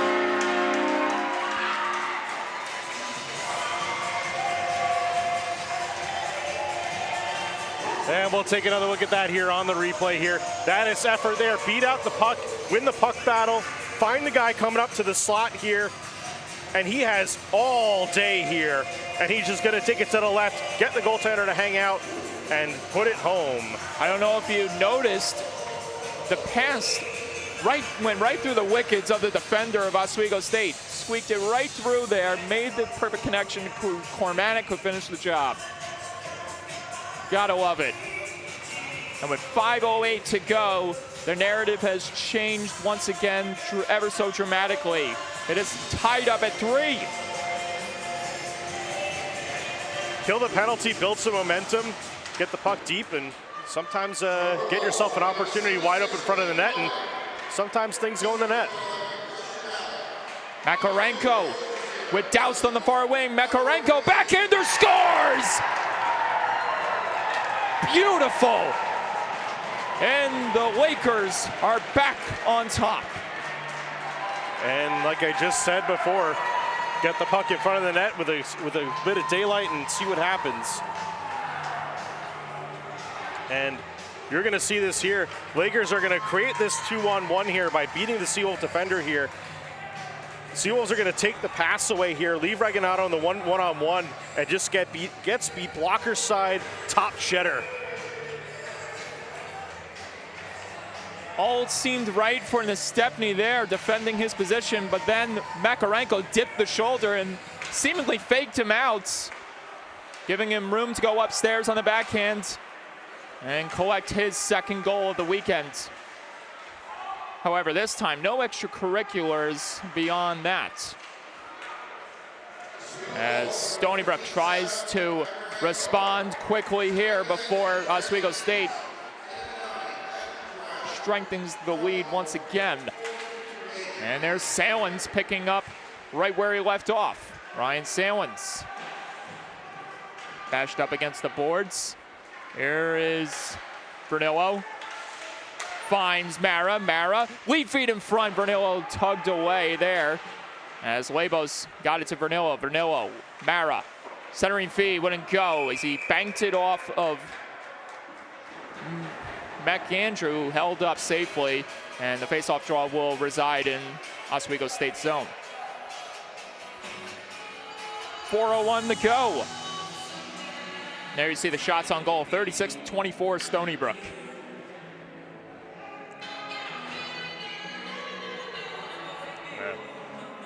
Seawolves penalty box finally empty. 10-minute misconduct served.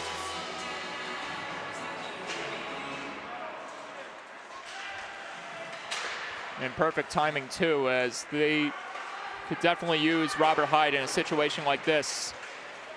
With the third period on the horizon, but 3 more minutes left to be played here in the second. RJ Sember, look out there as he took a hit right near the partition. Actually, really made contact with the partition that time. So an icing bringing the faceoff draw back into Stony Brook zone with 3:38 to go.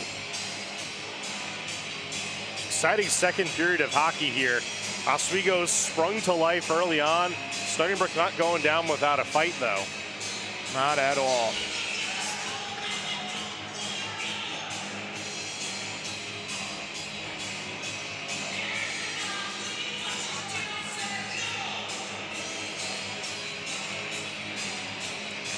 Matt Anastasio banking it off the boards.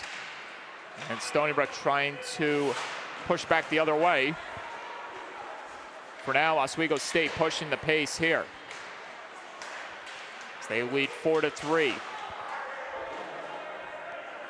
Had a 3-1 lead at one point before it shrunk down. And Stony Brook seemingly fought their way back in before Oswego State answered right away. And here comes that same man. Makarenko scores! Back to back. And it's 5-3 Lakers. And this is a breakaway opportunity, and it's what you do at the end of practice, boys. Let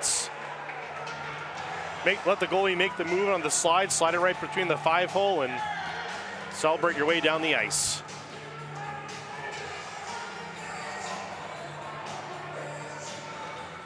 And just as I pondered on the Lakers, whether or not they would strengthen their lead, well, there's your answer. It is back to a 2-goal game as Makarenko has his 3rd goal of the weekend. As this one couldn't be fought ahead by the Seawolves. Well, they stay on the gas. Vernillo almost set it up in front to Labos. Wenrick controlling, inadvertent contact there, and that is going to be whistled down. Yeah, most certainly. That's textbook interference. You're going to get called for that every time. I was looking to see if that was caught or not, because certainly in my vantage point, that should have been a penalty, whether or not it was called or not, but they did make the call. It was a clear pick. And call a spade here. Not what you want to see if you're Stony Brook. And Oswego State back to the power play for the 2nd time today. An unsuccessful trip the first time around, but with the momentum on their side, there's a very good chance luck might be in their favor. That's if Stony Brook has anything to do with it. As this is cleared away and the race is on. Cooper Smith charging hard. He's got DiNapoli on the far wing. Smith curling to the middle. Can't get the shot. Rebound loose in front. No one able to do the job there. Bam! Smith almost cleaned out Renzoni. Renzoni plops this one in deep. Manzi gonna locate it along the half wall. Here's King. Couldn't connect there. DiNapoli clearing it out. And Cooper Smith not letting off the gas as McAndrews swipes it to the far side. Smith off to the bench, back on the ice, the captain Cormanic. He scored the tying goal before things erupted for the Lakers, and they may erupt again. Makarenko, or pardon me, this is Crawford on the ice, trying to dish something here to the Seawolves as we close in on the final 1.5 minutes of the second. 50 seconds to go here on the power play for Oswego. The second one of this afternoon. Waitman shot wide off the stick of Jubran. Another goal scorer for this Lakers team here today. That one is fanned on by Crawford. He throws it in front. It took a bounce there. King not giving up on it. as Halen's got rumbled into the glass. Half a minute to go on the man advantage. Jubran stepping in. Jubran aimed high but missed. King belted by the captain Cormatic as this is cleared away. Final 15 and 10 seconds on the power play for Oswego State. Final 50 seconds of the period. Jubran looking to shake and bake here. Nakagawa not allowing him to do just that. And we get a whistle blown. And finally, a power play for the Seawolves. Don't think they're going to take this one off. Not at all. And Jubran, the last guy you want to see in the box if you're Oswego State, as Stony Brook will try to execute on the man advantage here. And now properly, it's the Stony Brook Orthopedics power play. Thank you. The first one of this evening. Not evening. Even I'm getting my matinee. Even I'm getting my times mixed up here. Sunday. Yes, but it is the fifth one of the weekend. They scored on their fourth attempt last night. Happened to be the tying goal, and made it 4-4, courtesy of Paul Desaro. This intercepted, and a possible breakdown here. Short-handed, Derrito, save Reganado, and he sits on the pocket just as it was about to become loose. Stony Brook really leaning on Reganado here to keep them in this one here, and he's come up big. But Stony Brook's offense has to start delivering on the other side of the ice.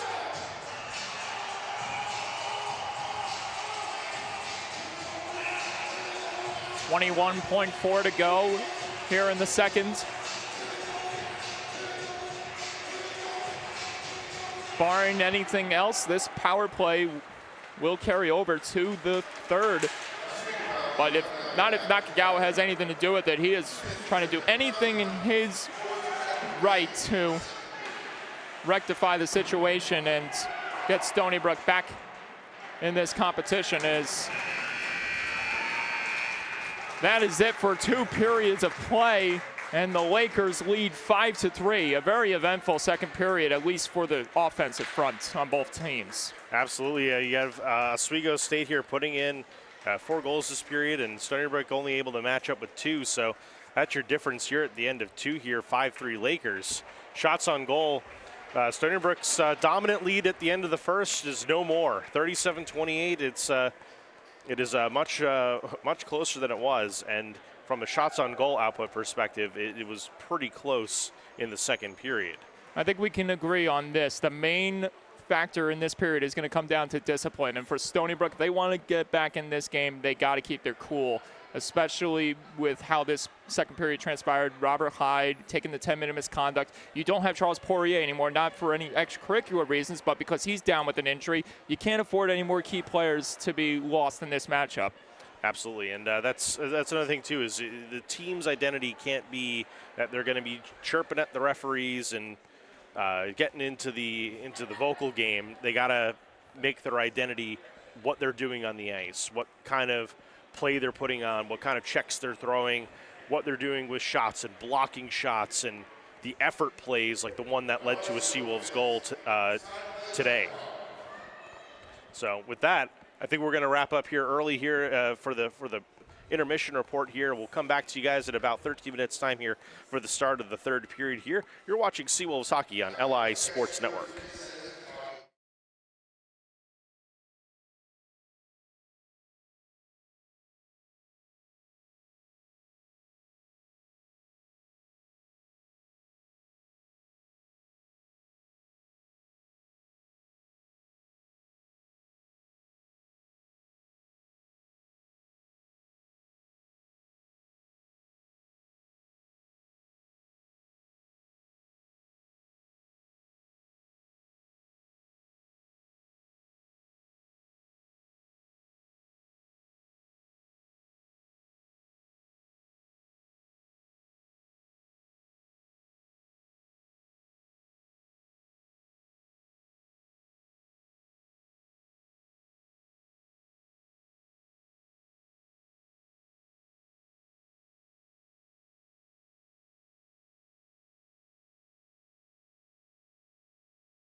And we welcome you back to the broadcast, ladies and gentlemen. Through 2 periods of play, the score stands at 5-3 Oswego State, and we got our hands full for what should be a very frantic and chaotic next 20 minutes, and maybe more if we're lucky. Indeed. Well, before we get into the third, let's go through some highlights here from the second period. Starting with some goals here. We've got the Oswego goal here, the first one of their 4 of the period. And that was scored by Braden Palfy, the captain, giving the Lakers the lead, and then the train just kept on rolling afterwards for Oswego State. A lot of these are going to look very similar here. Jubron, the patented forehand backhander, 5-hole pass to Reganado.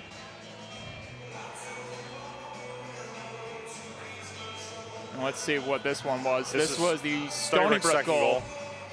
Take the hit, make the play, pass the puck in the slot forward, forehand backhand, and then jam it home. Justin Nakagawa credited with that one. Stony Brook should have walked away with a power play after that one, but it was struck off the board. Now, this was the injury here that happened in the second period. The leg-on-leg that happened. No update from the locker room on that one, unfortunately. Charles Poirier seemingly out for the rest of this contest. But it didn't change the fact that Stony Brook still had fight in them, courtesy of the captain, William Cormanic there, but all good things must come to a stop. Yet again. Oswego State with not one,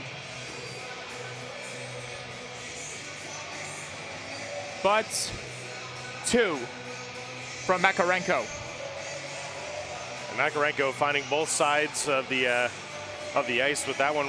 First one coming in on the far side, picking up the top cheddar water bottle shot. Second one coming across and sliding at 5-hole. And it's want to call it a trend on this game here for the Seawolves. It comes down to defensive lapses in the offensive zone, creating turnovers and creating odd man rushes the other way. Whether that's a 2-on-1, a breakaway, they're leaving a lot of the weight of this game on the shoulders of Reganado. Absolutely, and soon we will see Reganado lead his team back onto the ice as they prepare for what will be 1 minute and 18 seconds, presumably, of 5-on-4 hockey. That's if Stony Brook doesn't execute immediately on this power play. Well, they got clean ice and almost the lion's share of half a power play here. And there is Reganado leading the Cavalry back onto the ice.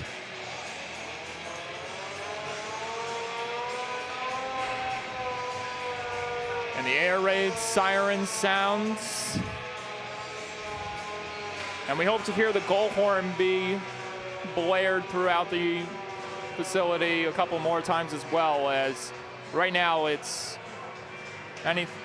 haven't heard anything of that in some time, as Oswego State has made more noise this period than any others in these previous head-to-head competitions. Absolutely, and Stony Brook has their work made out for them here at the start of the third period. It's going to come down to playing strong, playing hard, and making the most of the many pucks they're putting on the net.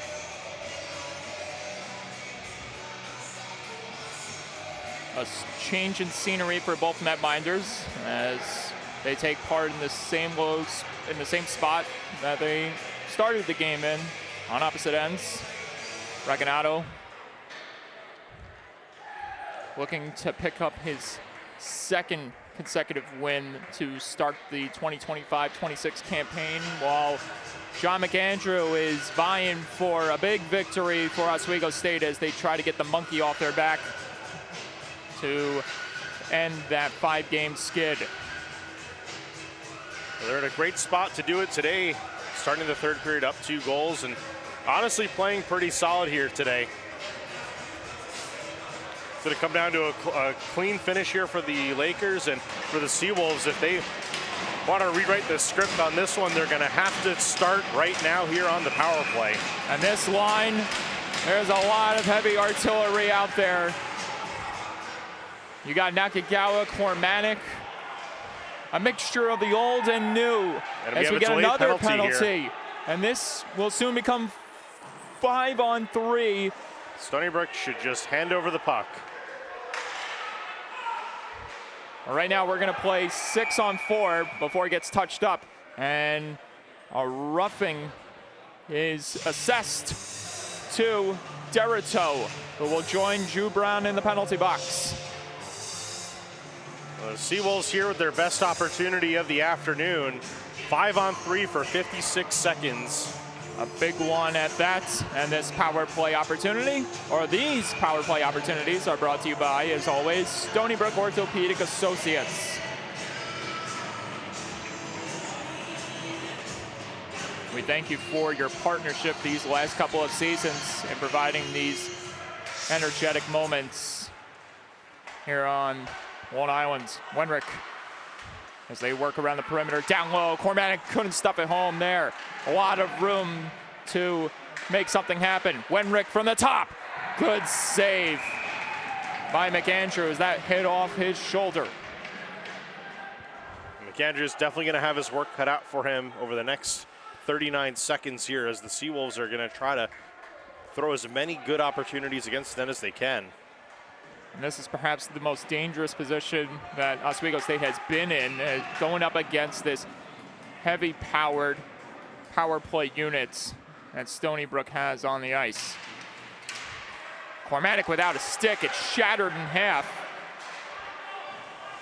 Becomes an obstacle on the ice for the time being. A new man enters the fray by the name of Robert Hyde. Wenrick playing catch at the top with Tesaro, and that inadvertently takes him out of the zone. Tesaro have to quickly regroup here. Final 10 seconds of 5-on-3 hockey. And Wenrick. And is this going to be a power play for Oswego State? All indications say yes, as the bench cheers in adulation while Tesaro opens the door and sits for two. And slams the door for good measure. And he wants a further explanation as to why he was assessed the penalty.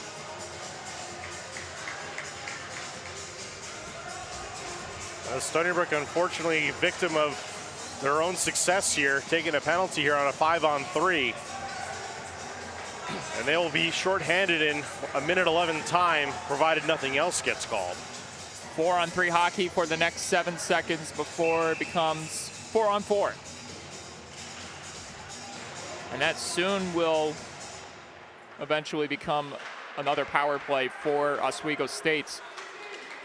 That'll be their third one of this contest. All right, we're 4 aside now. There we go. Jeremy Keys trying to spike some energy once again here for the Lakers. But right now it's Robert Hyde controlling things with Anastasio. Poirier back in the mix. So we got our answer as to whether or not he would return. Well, there is the clear evidence. He is staying put. It's good to see.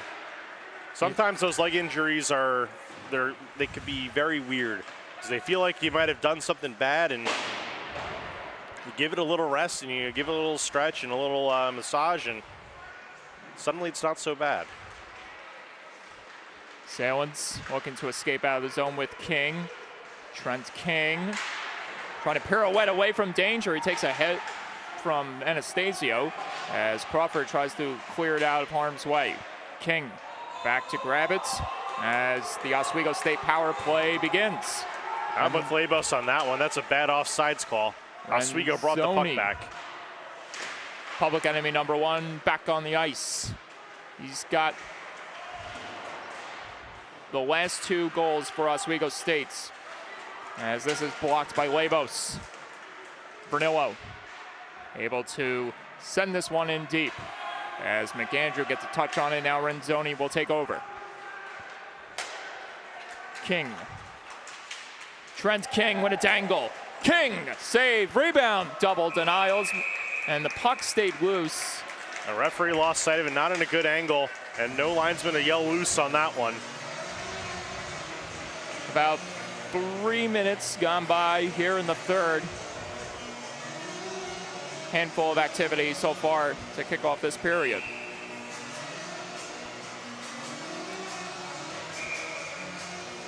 Reganado adjusting his pads here. And only 13 to go here on the Oswego power play. Sullivan. Smith gathering momentum. Gonna fly in the other way, or at least just plop it in, as McAndrew likes to play it and not cover it up, as we've seen numerous times goalies done throughout this weekend. As this is a long-range dump off the boards. Keys mixing it up down low with Valenti. And here's Legret. Nate Legret. Couldn't make something happen there in the neutral zone. Nolan Sullivan trying to do his part, and he got demolished. But at first I thought there was an arm up in the air from the officials, but no, sirree. That was a clean check. Little late, but no arm raise. And now we're going to have more after the whistle. And I don't know what really precipitated that. The preceding hit. I guess, yes. I think Smith here is going to go for 2 here for that one. Again, Stony Brook letting their emotions get in the way here. Well, there's roughing, and there's 2 minutes. And this is something I talked about briefly during the intermission that Stony Brook ought to avoid, especially if they want to get back in this contest.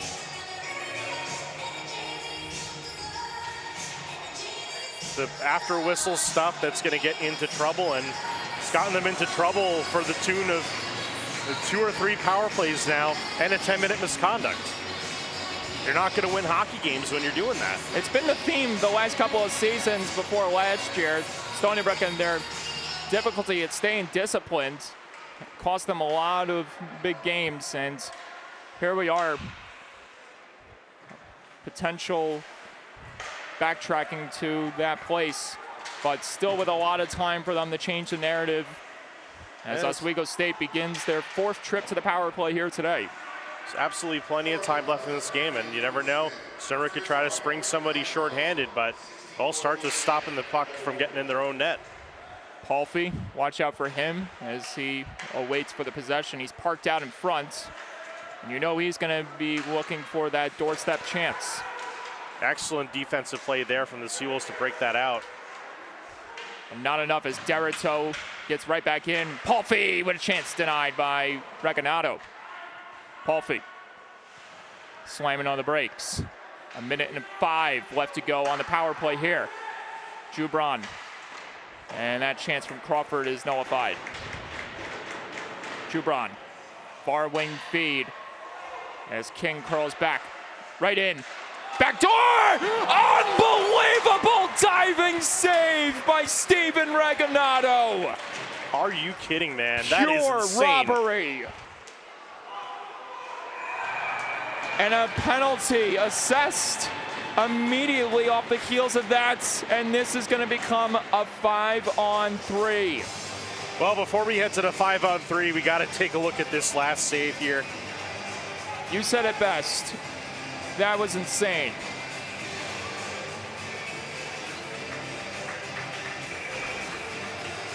How? Just absolutely how? Just threw it out there and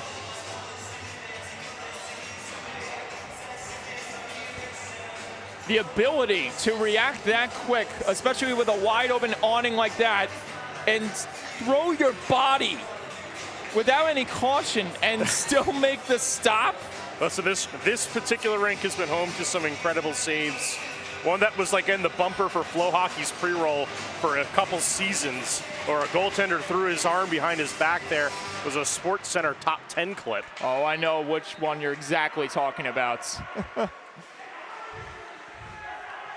I believe a goal was also appeared on that list in It's that actually the same game.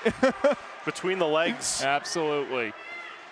And speaking of between the legs, Nakagawa tied up there as he gets the big clear.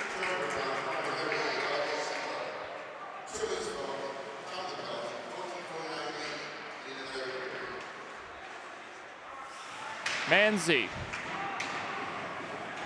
Palfy.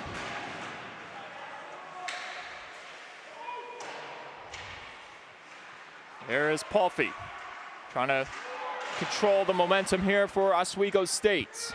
Salins observing, feeds it back to the point. Renzoni, Salins throws it there, but couldn't get the job done that time.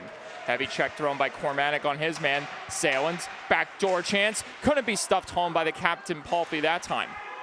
Renzoni controlling at the top. Final 50 seconds to go on the power play for Oswego State. The 5th one of this afternoon. But none have materialized in goals as of yet. And a possible breakdown the other way. You got Joey Trezera on the far wing streaking down there. And he's going to streak back to the bench as Stepney returns to the playing surface. Palfy trying to dance through traffic here. 15 seconds to go, he's cleaned out. Jubron looking to dance through for a chance, but to no avail. Stepney racing up ahead, really pushing the pace against King. The hard-charging workhorse Kyle Stepney. And a big hit thrown by Labos against Jubran as Derito back in the fray.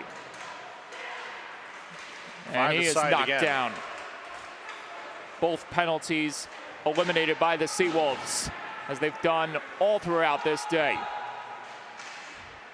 Jubran, oh, watch out, Makarenko with a head full of steam there. Jubran angling up ahead to King. King backhanding it to Makarenko. Makarenko couldn't get by his man as Stepney's gonna send it in deep. DiNapoli on the chase, or back in the mix. And Wenrick returning to the ice as that one gets plopped in deep. Another line change commences for the Seawolves. Back in the action, Robert Hyde. Haskins moving over, feeds it across. Wenrick from the top, and a save made by McAndrew. And play is stopped. And Trevor, look at the numbers. Nearly even, as Oswego State has come all the way back in that department. And the evidence is clear as day with how this game has gone so far. Well, it's a tale of two halves essentially here. Stony Brook came out hot, heavy, firing on all cylinders, and Oswego managed to meet the moment and then some. Getting a delay here of some sorts. Stony Brook got a few too many players on the ice here. And Vernillo will skate to the bench. So will Labos and Mara as Haskins gets blocked there. Hyde.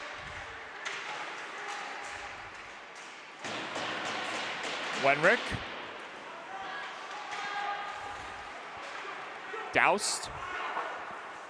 Plops it off the boards, giving chase Sullivan. Sullivan tried to spike it back in front, but to no avail. Nakagawa. Hyde cruising in. Couldn't stuff it home there, as his momentum carried him all the way towards the front of the net. Now Anastasio almost put it back out in front. And now Nakagawa controls it before lifting it into the ceiling to stop play. A little too much lift on that one. We'll take it outside the zone here. We got 11:07 to go in the third period. The Seawolves trying to find something, some kind of spark, some kind of momentum. It looks like the conference concluded here. They're going to revise the face-off location to inside the zone.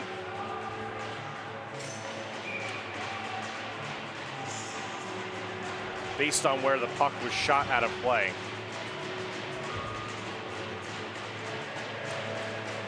Vernillo.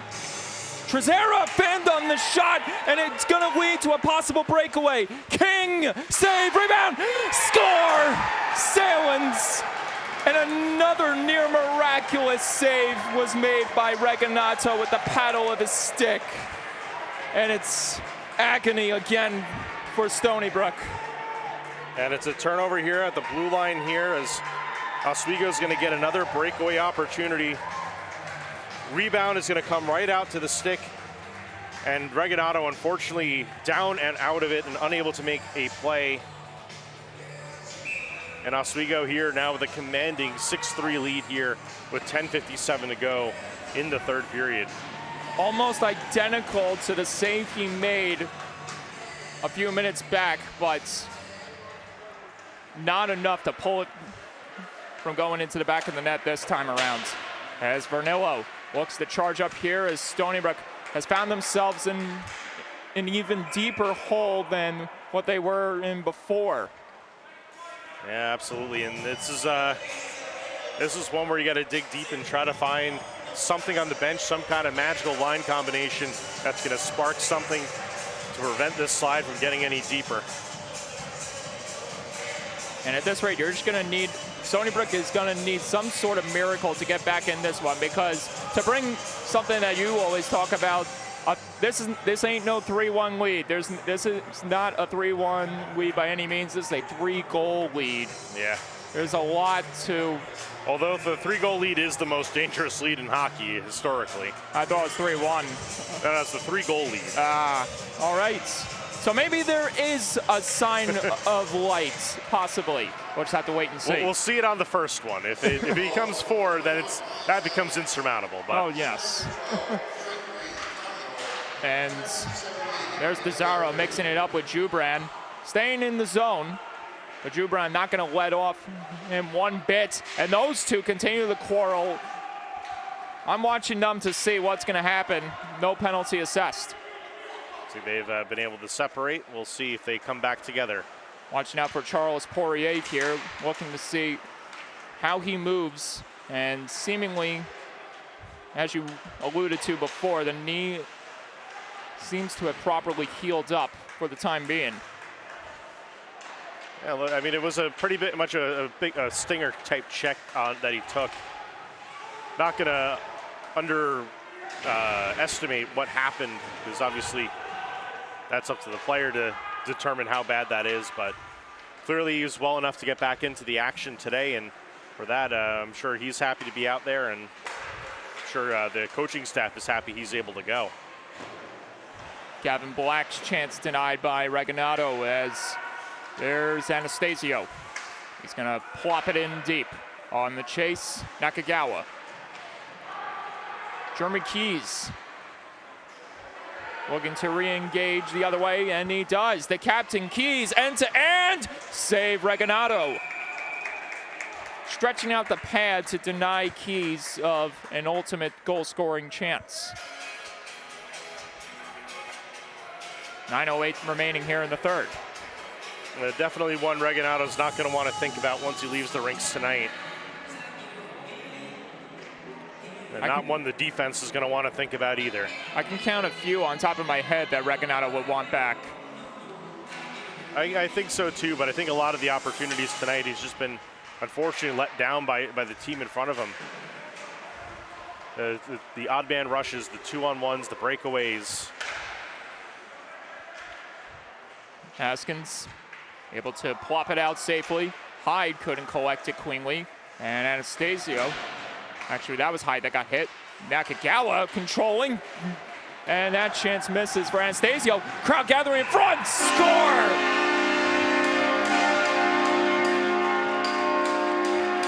There's the first for Robert Hyde. And just like that, it's a 2-goal game. Now we'll take a look at this here. And this is just a Brook in play in front of the net here. Nakagawa's going to get this thing started here, and it's going to come right out to the slot. And it just goes right over the goaltender high.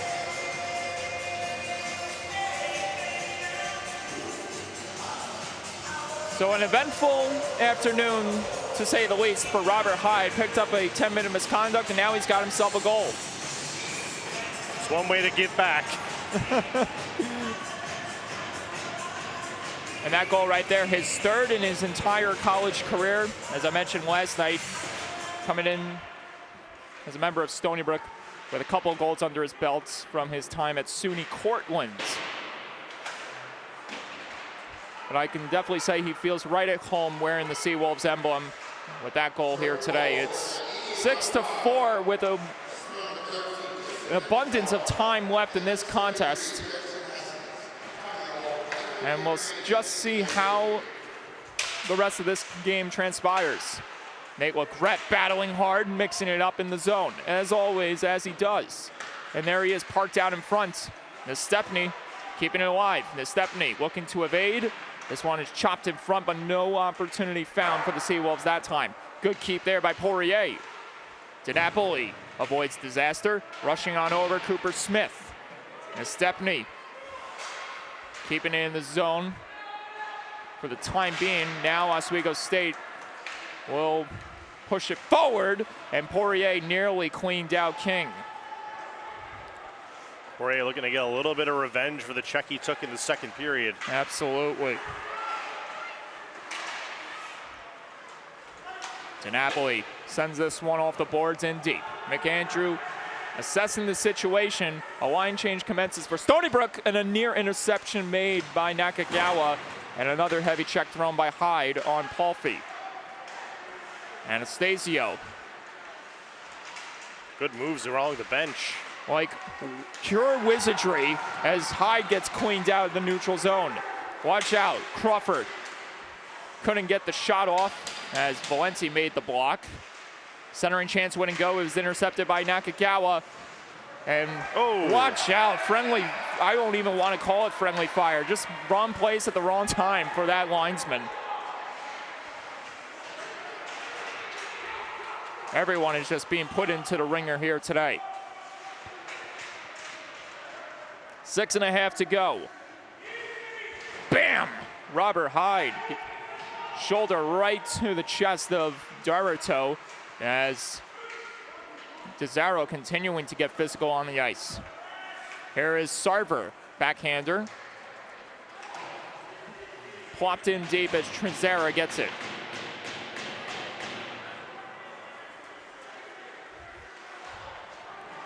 The energy staying, remaining constant, as it's always been. But it's a nervous energy now for both of these squads. Stony Brook trying to fight their way back, while Oswego State attempting to hold on for dear life and avoid another disastrous collapse. Here on Long Island, as a few players descended to the ice, and we'll get a face-off draw coming up right inside Oswego State's zone with 5.5 remaining. Stony Brook with the momentum over the past couple minutes here, getting their fourth goal in the net here. And it looks like we've got a timeout called here by Oswego here. They're looking to reset momentum. And you have to wonder what preparations are they preparing to take with Stony Brook pulling the goalie imminently in a few minutes. At least one could assume. Yes, exactly. I think we're probably looking at a Seawolves goalie pull probably at around the 3-minute mark. That's what I was thinking. I was thinking 3 minute, maybe 2.5 minute mark. Unless 2.5 minutes is cutting close. Maybe sooner. I mean, we did see Chris Garofalo call the timeout back in the second period when things started to unravel for them. I think that's what Oswego's trying to do. They're trying to get ahead of a potential collapse in that regard. And hey, if there's one thing that New York is known for, it's known for big collapses. Oh, man. I know. Sorry, Mets fans. Sorry, Yankees fans. Sorry, Jets fans. Sorry, Giants fans. New York Rangers fans. Islanders fans. I mean, the season hasn't started for them, so we can't assume that just yet. It hasn't been a good week for most of us. Let's just put it that way. I will say, though, the Yankees, they have time to get back. It's only one game they lost.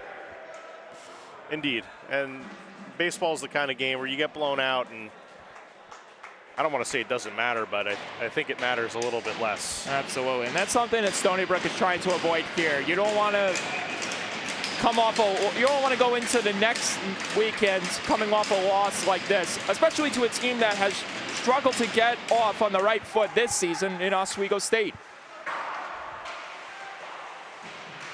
Huevos being challenged by multiple players there as Oswego State tries to clear the zone. Sazelka is going to send it on over to the other side. Great pickup there that time by Vernillo. But he has trouble navigating through traffic quickly. There's Mara. Keep an eye out on him. Can Lightning strike twice here on Long Island? Under 5 to go here in regulation. Haskins sends it into the ceiling and actually hit the heater to stop play.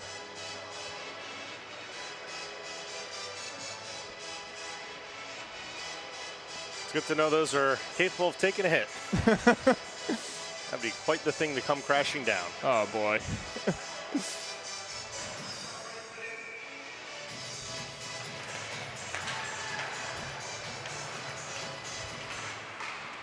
Comparable to that, this game has been nothing but a heater as Stepney inadvertently swiped that out of play with his gloved hands.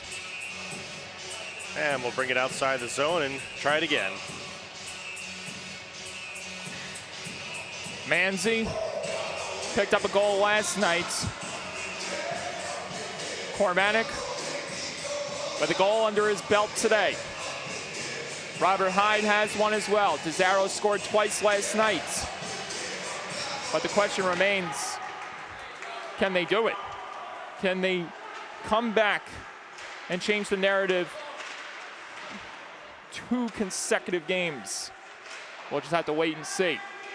Hyde collecting, gathering momentum. Robert Hyde. Watch out for the far man, Poirier.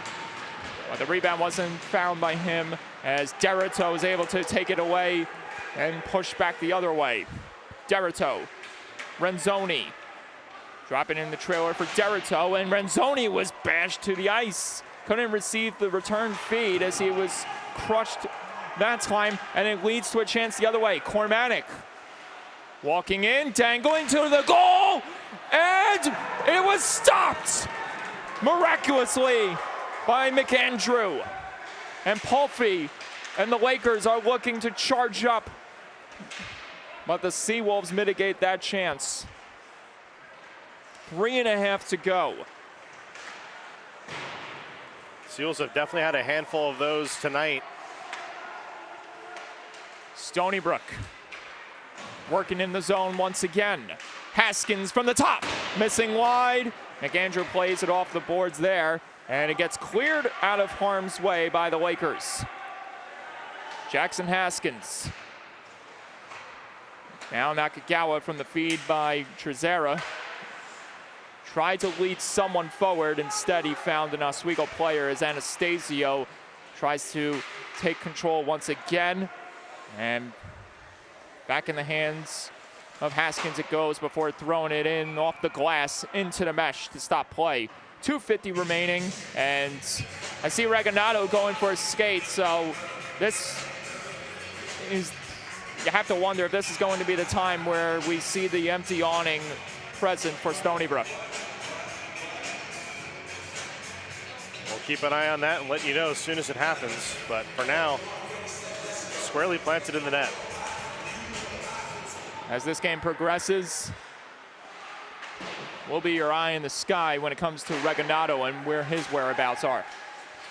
As Keys nearly found himself tugged that time as Nakagawa remains put on the ice, looking for the opportunity to come to him, and tries to get a reaching stick there on that one, but to no avail as Zelka creates more pressure against Stepney and Stony Brook. Nakagawa, far wing feed connecting with Anastasio. Anastasio connecting with Nakagawa. This one is plopped forward. Regagnado near the hash marks, ready to race to the bench. He's going to stay put for now as Stony Brook can't clear the zone, but this should do it for them as icing is called, moving the faceoff draw into Oswego's territory. And now we're going to get ourselves an intense 1 minute and 57 seconds of hockey starting right now. And no Regagnado leaving the cage. Oh, okay, I spoke too soon.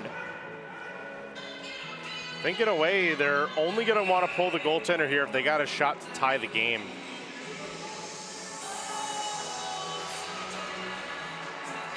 Trent King And that's has been the reason all why. over the Seawolves today, using the speed and tenacity in his game that his game presents, that his game provides, I should say. Sarver couldn't connect there with Palfy as more time winds down here in the third. Poirier evading danger. Can't connect cleanly with Hyde. And Hyde almost taking out his frustration there on Sarver.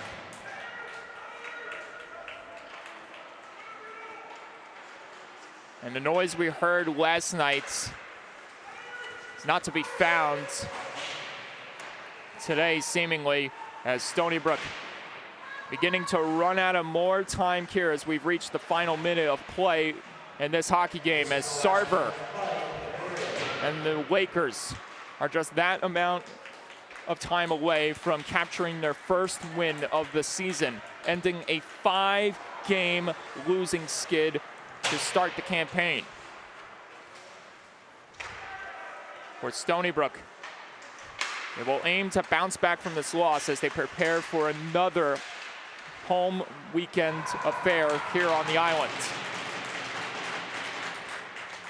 Stick taps coming from the bench of the Lakers. Derrito. Stony Brook.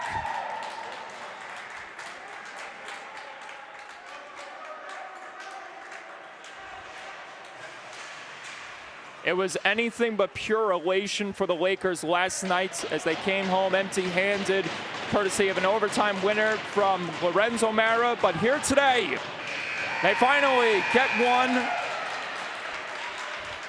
They are winners, defeating the Seawolves 6-4 here on Long Island. And Stony Brook will attempt to bounce back from this loss going into next weekend. Absolutely, and you got quite the homestand coming up here for the Seawolves, right? Yes, I believe. Yeah, well, not believe. Yes, I am, because the first thing I looked at my calendar before the season began was, wow, we got 3 straight home weekends. We got 3 straight home weekends.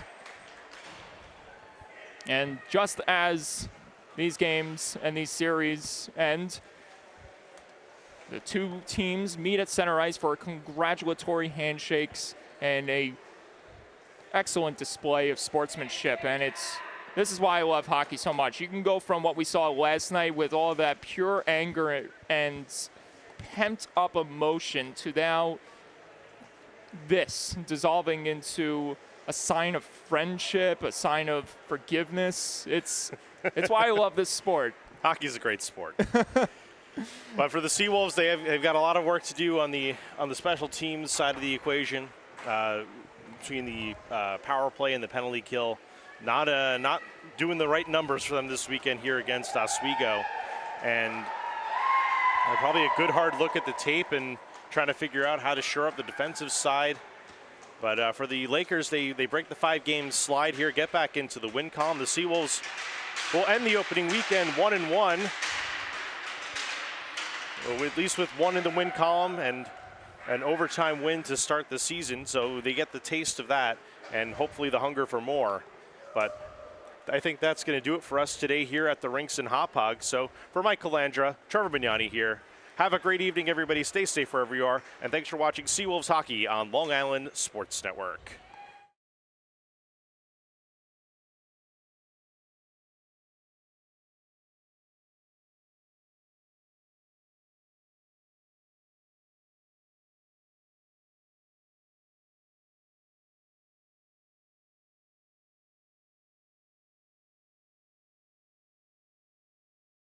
At Stony Brook Medicine, our gastroenterologists perform a groundbreaking procedure that restores the ability to eat, so Kevin can enjoy dining out again.